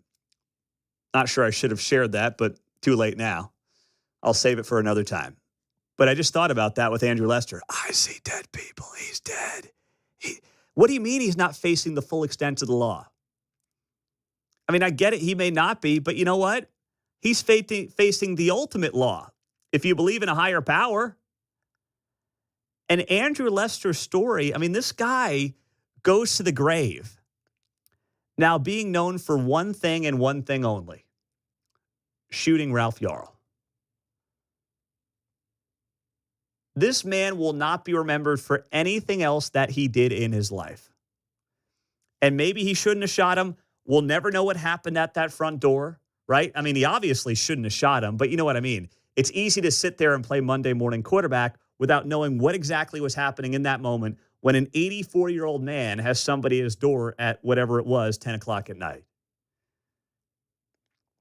I just sit here now and I say to myself, trashing the man when he pled guilty and is now 6 feet under doesn't feel like the high road. And considering the family has done a very good job of manipulating local media and national media and worldwide media to the tune of attention for $3.5 million, like, I think Ralph Yarl seems like a great young man. He's in college down in Texas. He wants to go into the Air Force. That is totally admirable. But there are some bad actors around this family, and there have been for the better part of 2 years, manipulating this thing and trying to make it something that it was never proven to be. And the other big complaint that was out there was about the prosecutor. Here's what Yarl's mother said about that. A mom frustrated not only with the actions of the man who shot her son, but a system and a prosecutor she believed was unequipped to handle the gravity of this case. I always tell my sister, right? I'm like, I feel like we got the short end of the stick. And she's like, what do you mean? And I'm like, Lester, the defendant, got to pick his lawyer. And we got handed the persecutor. Well, that's how the legal system works. Yes, he picked his lawyer. You, by the way, picked your lawyer, Benjamin Crump. And the prosecutor gets picked on the jurisdiction that you're in. And the call Zachary Thompson, the Clay County prosecutor, a guy who is not, wanting to take this case because he wouldn't make it racial when there was no evidence to make it racial, should not be a condemnation of him and the job that he's doing. And for the Yarl family to try to go out there trashing the Clay County prosecutor who did his job, who got the toughest charges he could get with second-degree assault, what more did you want from him? He got a guilty plea. He did it in under 2 years. That's actually not bad when you talk about legal timelines. And Thompson got asked about this, and the guy took the high road. Good for him. We understand that frustration. But throughout this process, our office has maintained regular and respectful communication with Mr. Yarl's family. The guy's a total pro. And he should not be subject either to the trashing from the Yarl family that they're now putting on him. It's frankly getting to the point where the sympathy is being lost very, very quickly. Because on the way out the door, let's bury Lester when he's dead. Let's crush the freaking Clay County prosecutor when he's done nothing but his job throughout the entire process. For what? For what? I mean, I feel awful what happened to Ralph, but for goodness sakes, I mean, can you stop trashing everybody around you, especially those trying to help, like the prosecutor? News coming up in a minute. We're back with you on 95.7 FM, KCMO Talk Radio, streaming on the KCMO Talk Radio app as we roll till 10 o'clock.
All right. If the people want the story, I'll give it to them here in the final hour on KCMO.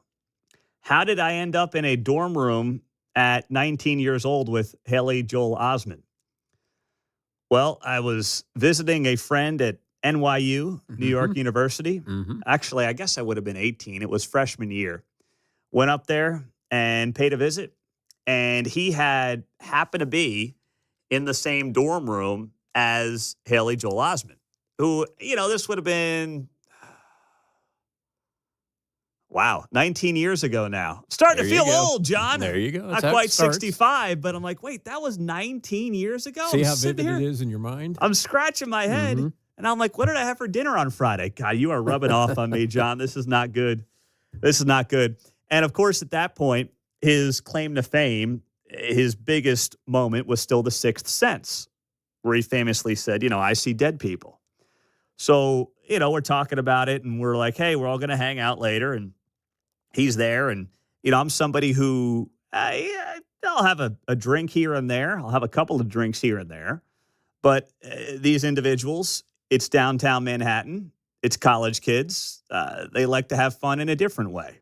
I'll just leave it at that. Call the guy on the bike. Yeah. Messenger drops by. Exactly. So, they're doing their thing. They're smoking a little pot, the whole deal. And as someone who really could probably count it on one hand in my entire life, I'm like, all right, whatever. Try it out. And it was fine. It's just, when you don't do anything, it's kind of just different, right? So then apparently I spent 45 minutes talking to Haley Joel Osment and getting a blow-by-blow on the filming of The Sixth Sense. And all I remember him telling me is that Bruce Willis is a good guy. Of all the time I spent talking to him on the breakdown of The Sixth Sense, the lasting memory is him talking about what a great guy Bruce Willis is. So take that and do with it what you want. But I guess Bruce Willis is a good guy, and that's my interaction with Haley Joel Osment. And I have no idea what he is doing these days. Not a clue. I think he's just a producer now, because I think the last time he was in a big movie was probably The Sixth Sense. I know he was there at their NYU school, their film school. They have a very good film school there, as you can imagine. Yep.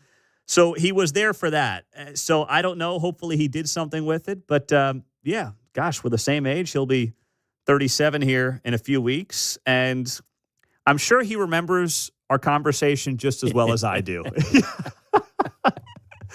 Oh, man.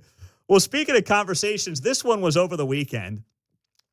It was on CNN, and it was a CNN panelist claiming that Kansas City is about to lay off 30,000 people in the federal workforce courtesy of DOGE, which goes to tell you how little they actually pay attention to what's happening on the ground. We don't know. I'm talking about when the rubber meets the road. I'm talking about, for example, Kansas City, 30,000 government employees might be laid off. It will destroy the economy of Kansas City. That's okay. Why do you say that? Because I'm reading what the individuals from Kansas City have been saying, that they're very concerned. What do you think they're going to say when they're going to get whacked? Of course they're going to say that. But my point is, do we think that's smart to live in an American city just go under? How many American cities need a massively oversized federal government to stay afloat? I mean, isn't that says more about the city than the government? But when did we get to the point? We're going under, boys. Take shelter. We ain't got no brand. Oh, my gosh. Look at it. The water is rising all around us. We're sinking. Oh, my gosh. First off, the numbers were only off by about 32,884. Instead of 30,000 layoffs, we had 116 at the IRS. And even if there's 1,000 out of 6,000, that's an 18% cut. It's not ideal. But guess what? Those are the cuts that are going to happen to get this federal government back under control and back to being an efficient operation. I'm sorry, that's what has to happen. But to hear people on CNN going nuts about how 30,000 people are getting laid off in Kansas City, and oh my goodness, how are we all going to survive? And is it good to sink an American city? Listen, there's one city that will sink if the federal government bloat does get cut, and that's Washington, D.C. And that is a city that is built on your taxpayer dollars, that is basically just doing the bidding of the Democratic Party. They voted for Kamala Harris 92-8 in the last election. 92-8, John. I'm wondering if Canada would be interested. Tell you what, here's what we got a deal for you. Oh, that's great. Oh, my goodness. But this is how you build a story out, right? You start with some absurd number. 30,000 people in Kansas City are getting let go. Then it comes down to 1,000. And then the facts come in at 116, at least for now. But no one actually knows what the real number is when all is said and done. They just know the hysteria of what they think happened based on some big, scary headlines that they saw. Similar to headlines about how many unarmed black people are shot by police. Yeah, that's true. The real number, is anywhere from 10 to 20 a year. And listen, it's 10 to 20 too many, assuming it's a situation where people aren't putting cops in a bad spot. But you poll people on this, and they think it's like 1,000, and it's just not true. Yeah, so maybe 200 people here is certainly a long way from 30,000. Yeah, absolutely. Pretty good distance from 1,000. Yeah, oh yeah, absolutely. I mean, literally, you had every media outlet in this town saying 1,000 people are getting let go. It was 100. I'm kind of disappointed, to be honest. Not that I want to see people lose their jobs, but if it only ends up being 100 out of 6,000, I'm not convinced they're doing the downsizing they actually need to be doing. And once again, two things can be true at once here. I can be sympathetic and empathetic for anyone who loses a job, but also understand that the downsizing needs to happen, and it has to happen in a way that actually reduces your deficit in a meaningful way.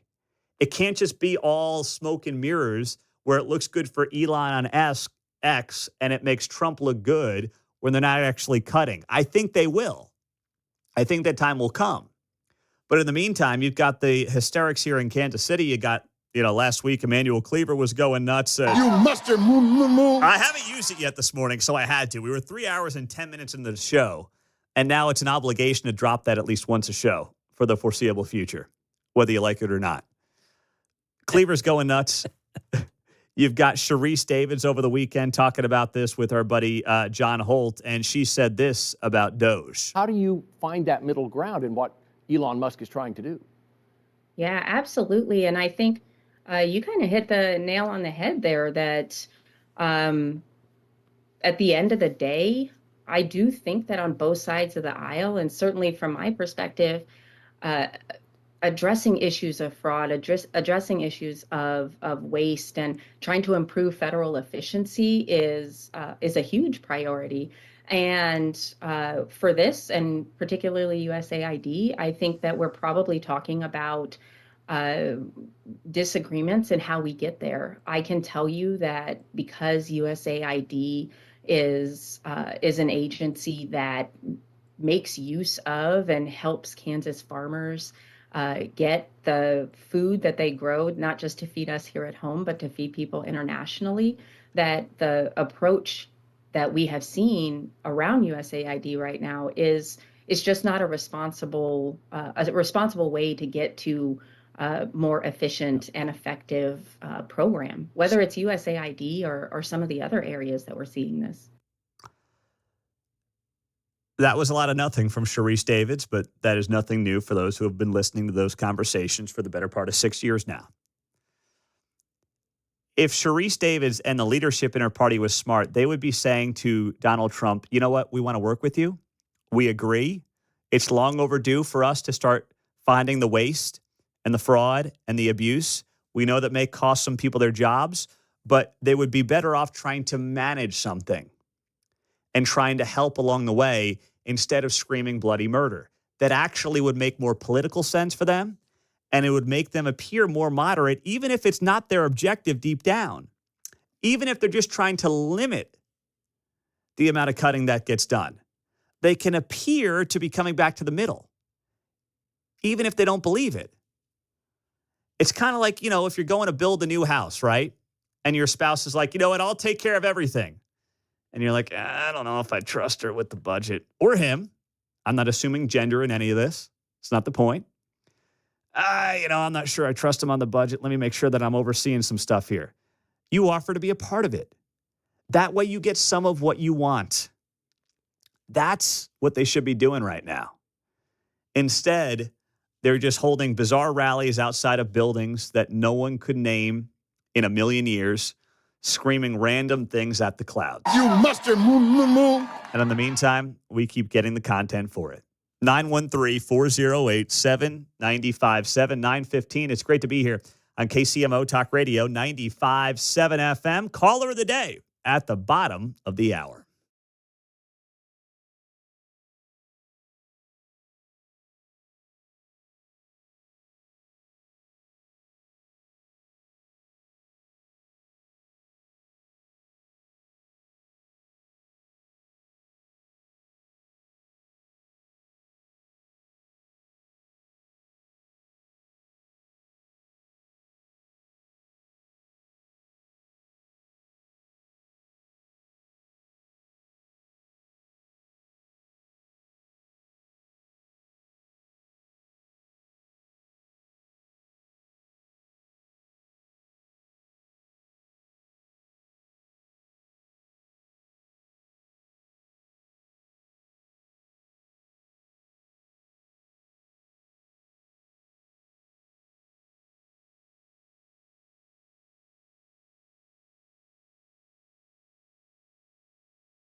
Call Mundo 913-408-7957. Now on 95.7 FM.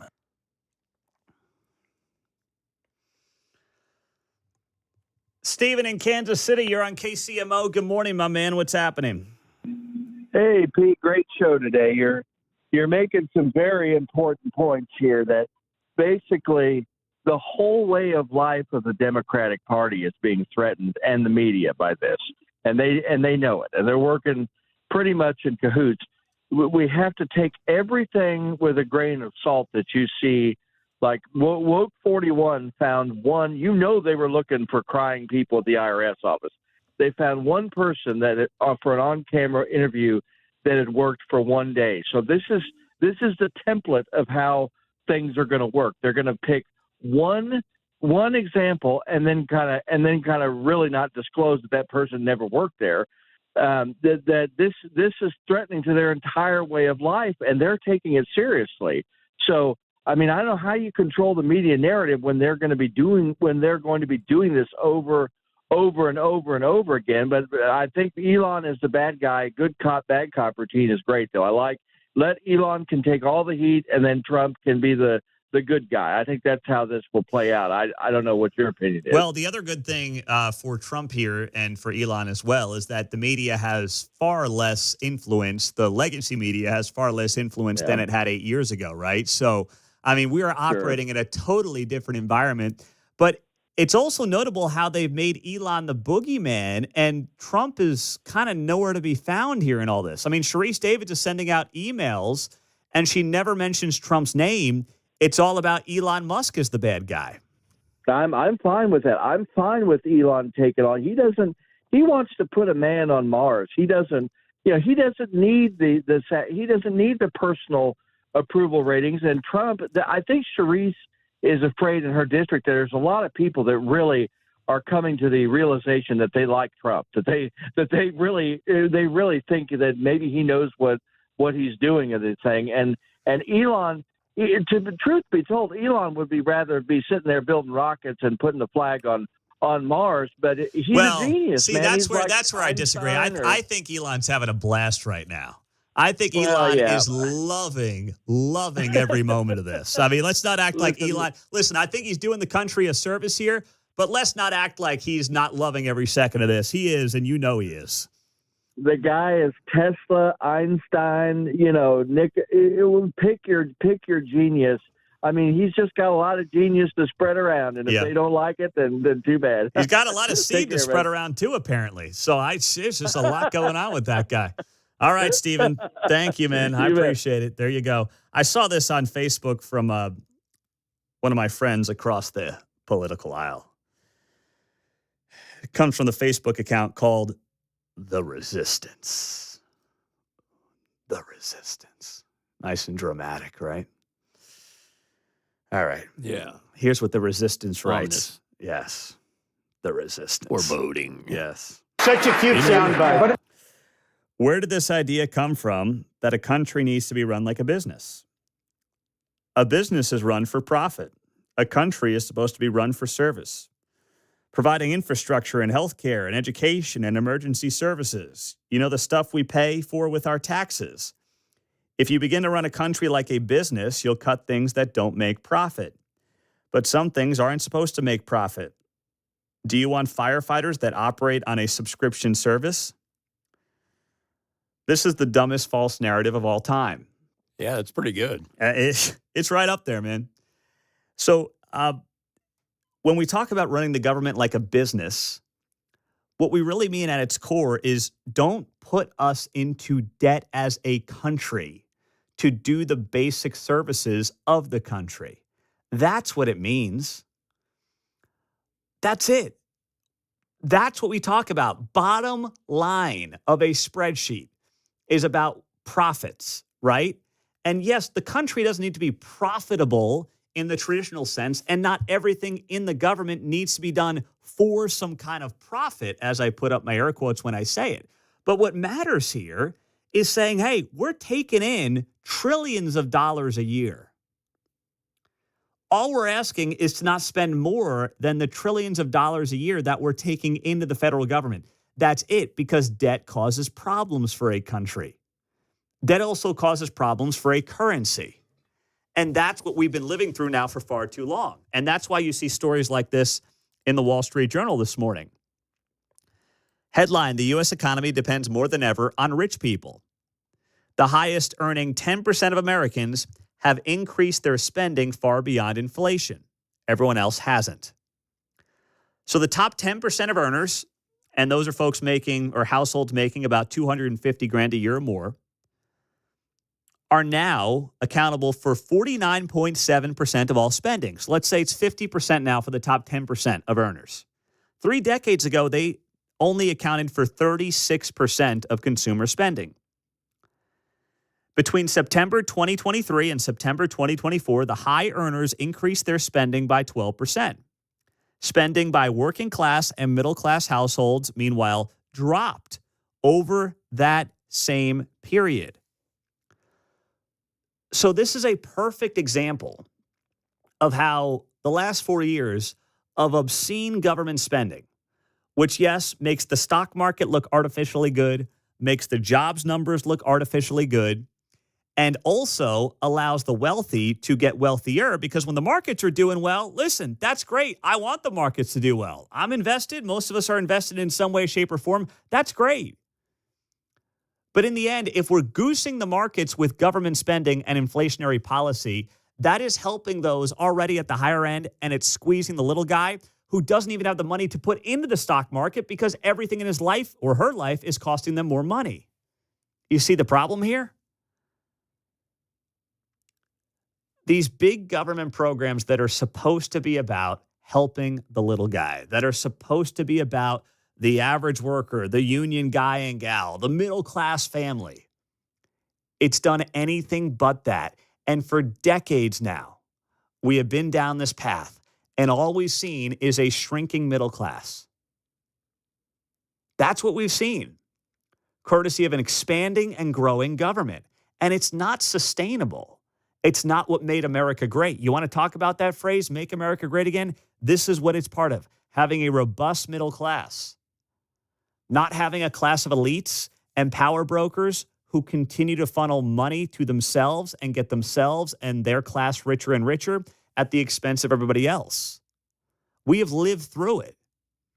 And that's why the second term for Donald Trump is so critical, because you've got a side by side with 4 years of Biden compared to the first 4 years of Trump.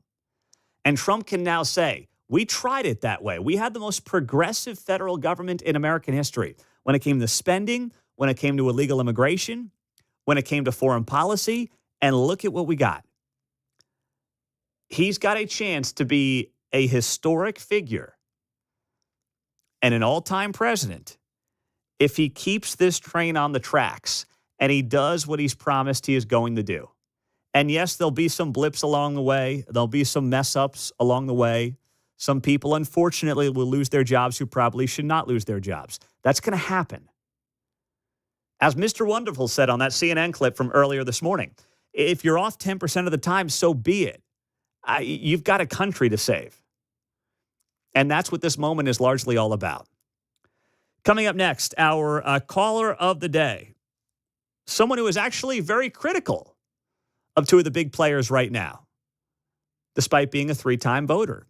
We'll share that with you coming up after the news on 95.7 FM KCMO Talk Radio.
Hey, it's Kevin Keatsman. Stick around. I'm coming up at 10 o'clock right after Pete Mundo on KCMO 95.7 FM. Our caller of the day was not thrilled with some of the news over the weekend, especially with the email thing that came down where, this email gets sent out, Elon confirms it gets sent out, and it's like, hey, you got to make sure that you are giving us 5 things you did last week that basically justify your employment with the federal government. And then Elon this morning on X, very early this morning, more like late last night, backed off of it, kind of said it was a ruse, but obviously it had the media all up in a tizzy over the weekend. So here is our caller of the day on KCMO. Hello? It's the Mundo in the Morning Caller of the Day on KCMO Talk Radio, now on FM at 95.7. Rick in Leavenworth, go ahead. You're on KCMO. Yeah, so I have a couple bitches here. First one is, let's just let you know up front, I voted for Trump 3 times. I am pretty conservative. I spent 41 years in the Army. I have some a couple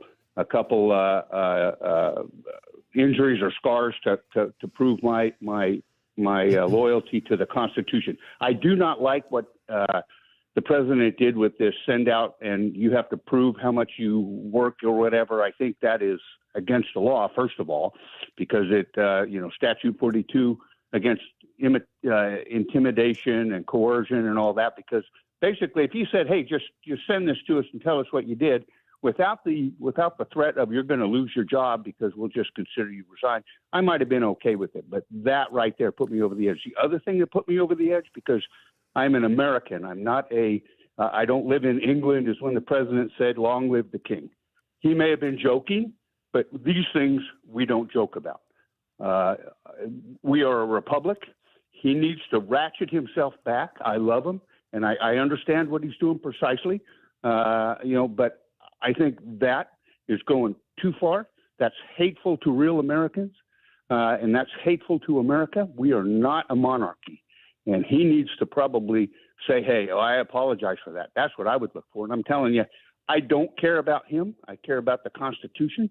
And people need to probably look beyond him and to the Constitution, because what he did in saying that he was, long live the king, was hateful. Rick in Leavenworth. And my memo to Rick after the call was to do the opposite of what the media does when it comes to covering Trump. They take Donald Trump literally, but never seriously. What you got to do with Trump is never take him literally, not never, but within reason. Don't take him literally, but take him seriously. The best thing for Trump is, frankly, he's on Truth Social and no one else is. So the only time you see his stuff is when it gets posted to X or Facebook. I mean, just be honest. It's okay to admit. I don't have a Truth Social account. The only person that's worth following on Truth Social is Trump, and the important stuff I find on other platforms. So I don't know what the future is of it, but whatever, it's cool. Not my beef. But that's where Rick has to realize, if you've been around Trump and you've seen Trump long enough, and we've now seen 1 term plus an entire 3rd campaign and now a 2nd term, you look at everything through the prism of, this is maybe just Trump being Trump in large part. Well, it's not like he just appeared at that first term. How many years have we seen the guy? It's been a decade. We know what the whole package is about. Exactly. Right? We do. Some of these people wouldn't have survived the middle to early 60s, I think, the way coaches and parents and grandparents talked to you back in the day. Well, I'll take your word for that, in John. my day. Now that you're 65, you can say that, all right? You can use the old, "in my day." Mm-hmm. I'll let you use that on the show since you've hit the big 6'5". He's allowed. You good with that, Mark? You approve of that, too? I will try to refrain from that, though, because I realize how it sounds. Well, that's fine. Unfortunately, it doesn't seem that far removed in my brain, but like your realization about 19 years ago where you were, you're like, it didn't seem like it was that long ago that this was common sense. I saw something on social media over the weekend, and it was like, can you believe people who were 45 at the turn of the millennia are now 70 years old? That seems totally unreasonable and totally unfair. Now, this was serious. I was scrolling through Facebook on the meme. It says, explain something in 2025 that a visitor from 1999 wouldn't get. I'm like, how many of us are are included in that. Yeah. I'm visiting for 1999. Oh, man. You know, it's interesting. This new poll just dropped. It's a Harvard-Harris poll, and it was conducted not even a week ago. And a new poll shows that Americans overwhelmingly support Trump's agenda. 81-19 support deporting immigrants here illegally. Let's see, 76-24, undertaking a full-scale effort to find and eliminate fraud and waste in government expenditures. Closing the border, 76-24 approval. Banning men who have undergone operations and hormones to become women for girls' sports, 69-31 approval. Declaring there are only two genders, male and female, in all government forms and programs, 68-32 approval. This is a Harvard-Harris poll. Harvard-Harris is not looking to do Trump any favors. Eliminating all preferences by race in the hiring and awarding of government contracts, support 65-35.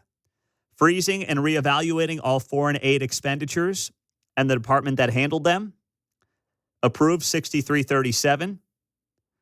Cutting government expenditures that were already allocated by Congress, approve 59-41. Ending bans on offshore drilling in Alaska and elsewhere, approve 57-43. These are not 51-49 issues. They're not 52-48 issues. They're not 60-40 issues. These are 70-30, 80-20. I will reshare this on X right now at Pete Mundo. You can see it there if you want. The poll just came out in the last hour, and it proves everything that we've been talking about. No matter what Woke 41 and some of the others in town want to tell you, most of these policies with normal people are going to be popular, John. The you don't say poll, right? Yeah. That's what this is. You know, over the weekend, Hakeem Jeffries, who's now, of course, minority leader in the House of Representatives, he was asked by Jake Tapper about all this, and Tapper, to his credit on CNN, made something very clear to Hakeem Jeffries, which is, you guys ain't as popular as you think you are right now. House Republicans, they've been on the run. They are feeling the pressure of the fact that their policies are deeply unpopular with the American people. And we've seen that play out this past week all across the country.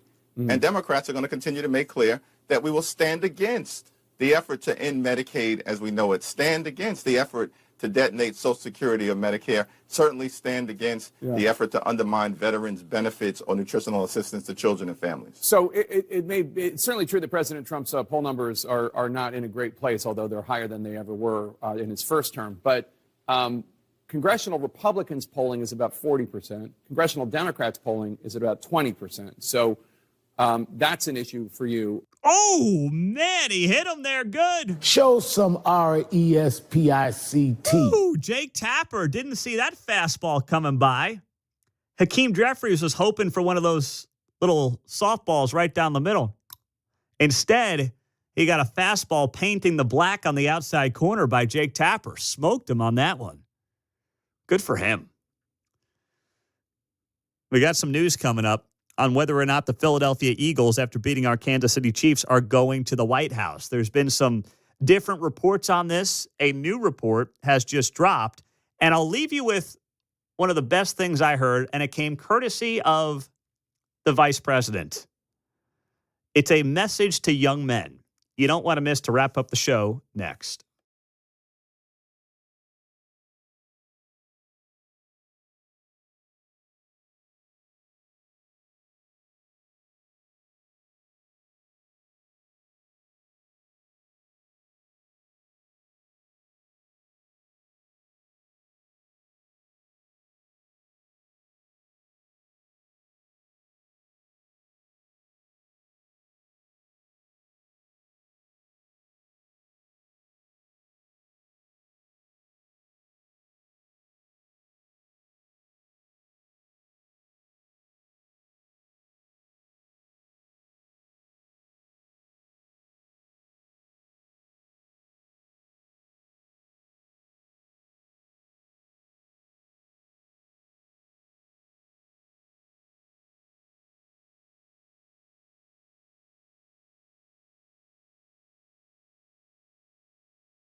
It's Mundo in the Morning. Now on FM at 95.7. Set a preset on your radio. KCMO Talk Radio.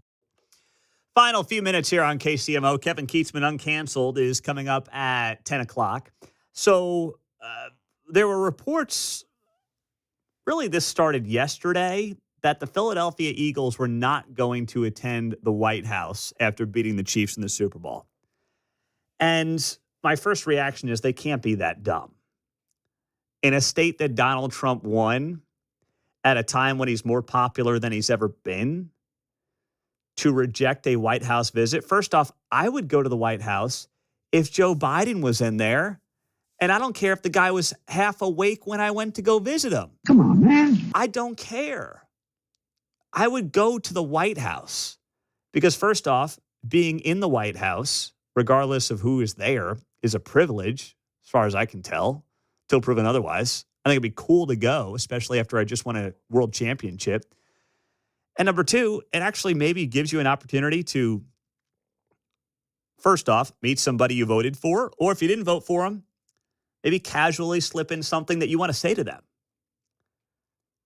Something that you want to share with them. Like pick one thing that you would want to say to the president that you didn't vote for. That's, of course, appropriate, but also fits whatever messages that you want to get across privately. You have a great opportunity. You're going to not go? For what purpose? So I didn't really believe the story because it seemed very short-sighted. I know the Eagles owner is a Democrat. You know, Jalen Hurts appears to be somebody based on some things he said that is not a conservative, is not a Trump voter, whatever. I mean, you think everyone on the Chiefs voted for Trump? Of course not. It's about a 50-50 country, give or take, depending on the issue. So just figure, you know, I would say most did, at least when it comes to those people who work for the Chiefs. But for the team, I have no idea what the number is. Maybe it's 50-50. We also know that men voted for Trump about 60-40. So let's just take that number. Say it's about 60%. Whatever. Who cares? And a lot probably didn't even vote. Let's not forget that either. You think every professional athlete is voting? Come on now. That's not happening. So this morning, this just came down in the last few minutes. Clay Travis, you see him on Fox News, founder of Outkick.com. According to his White House source, the Eagles have not rejected a White House invite. Reports that have gone viral on social media are fake news. The White House has not even sent the official invite to the Eagles yet. Now, I think the Eagles will go. Mark, you have a different theory on this. Do you want to share that theory on what you think is going to happen here? Yeah, sure.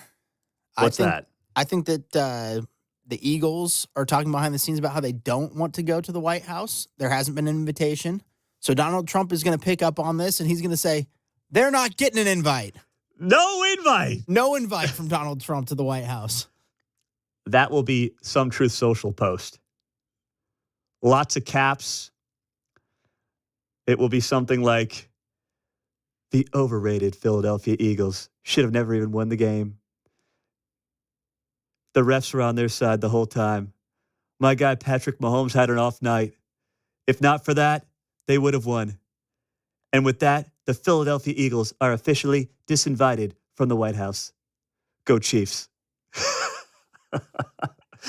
You like that? Will that work for you, Mark? That was good. That was good? That was real good. All right. Well, oh my gosh. They're going to go. I think they'll go. They should go. Be polite. Do the right thing. All right? I'll leave you with J.D. Vance. He spoke at CPAC late last week, and he had what I thought was a very valuable message to young men. For the better part of a decade plus now, young men in this country have been under attack by culture, by society, by social media, by Hollywood. And that's why you're seeing a real push to the right by young people, Gen Zers, and it's driven by young men. And J.D. Vance had a great message to young men. This was shared at CPAC late last week. And I'll give credit to Elon Musk's X account, who dubbed a little music under this. Here's what he said. My message to young men is don't allow this broken culture to send you a message that you're a bad person because you're a man, because you like to tell a joke, because you like to have a beer with your friends, or because you're competitive. The cultural message, and I think the president's and mine is the exact opposite, but our cultural message is I think that it wants to turn everybody, into, whether male or female, into androgynous idiots who think the same, talk the same, and act the same. We actually think God made male and female for a purpose, and we want you guys to thrive as young men and as young women, and we're going to help with our public policy to make it possible to do that. That is so well said by J.D. Vance. We're going to empower young men and young women and admit, first off, that we're different and empower all and both of the above. That's what matters, right? I mean, you think about what's gone on in this country and really around the world over the last 50 years, and understandably, there was a push for women's rights and women to have the same opportunities, Title IX, in business, in politics, in sports, get the opportunities of men. That was noble. But sometime in the last generation, it became at the expense of men. Instead of just looking at it and saying, let's uplift women and girl power and let girls do what they want to do and be what they want to be. I have this very distinct moment in my mind with my oldest daughter, who's now 6, where every Saturday since she's been a baby, I put on College Game Day during college football season. And, she'll always now ask on Saturdays, hey, is College Game Day on? And, she'll watch it for 5 minutes and then get bored. She actually likes the opening theme song more than anything else. So we'll play that about 5 times in a row, rewind, watch it again, and then I finally start watching the show. But this year, for the first time, I put on College Game Day, the basketball show. It's not nearly as good as the football show. But she picked up on and she noticed that there is a female on the College Game Day basketball show. And I apologize, I don't know who she is off the top of my head, but she picked up on it and she goes, oh, wow, there's a girl on this show. And I'm like, yeah, there is. That's cool. Now, with basketball, it makes sense because the game of basketball is not really all that different, male to female. And I haven't watched a lot of it, but she does a good job. With football, I'm not as into it because I want to hear from the guys who played the game. But it was the first time I noticed where she actually noticed and said, like, oh, cool, there's a girl doing that. That's great. And I'm like, yeah, of course. If you play and you can broadcast and announce and do whatever you want to do. Like, that's about female empowerment. But it doesn't have to be at the expense of men. And it should never be at the expense of young men. And now, when I think about my own daughters, what I get more concerned about is not whether or not they will feel empowered to be what they want to be, but whether or not they can find decent guys who have not been totally neutered, who have not been driven into their mom's basements, who have not decided they are basically never going to grow up and live this life of adolescence till they're 35. That worries me more than being able to empower them based on where the culture is in this country today. Kevin Keachman Uncanceled is coming up next. We'll see you tomorrow morning at 6 on KCMO Talk Radio.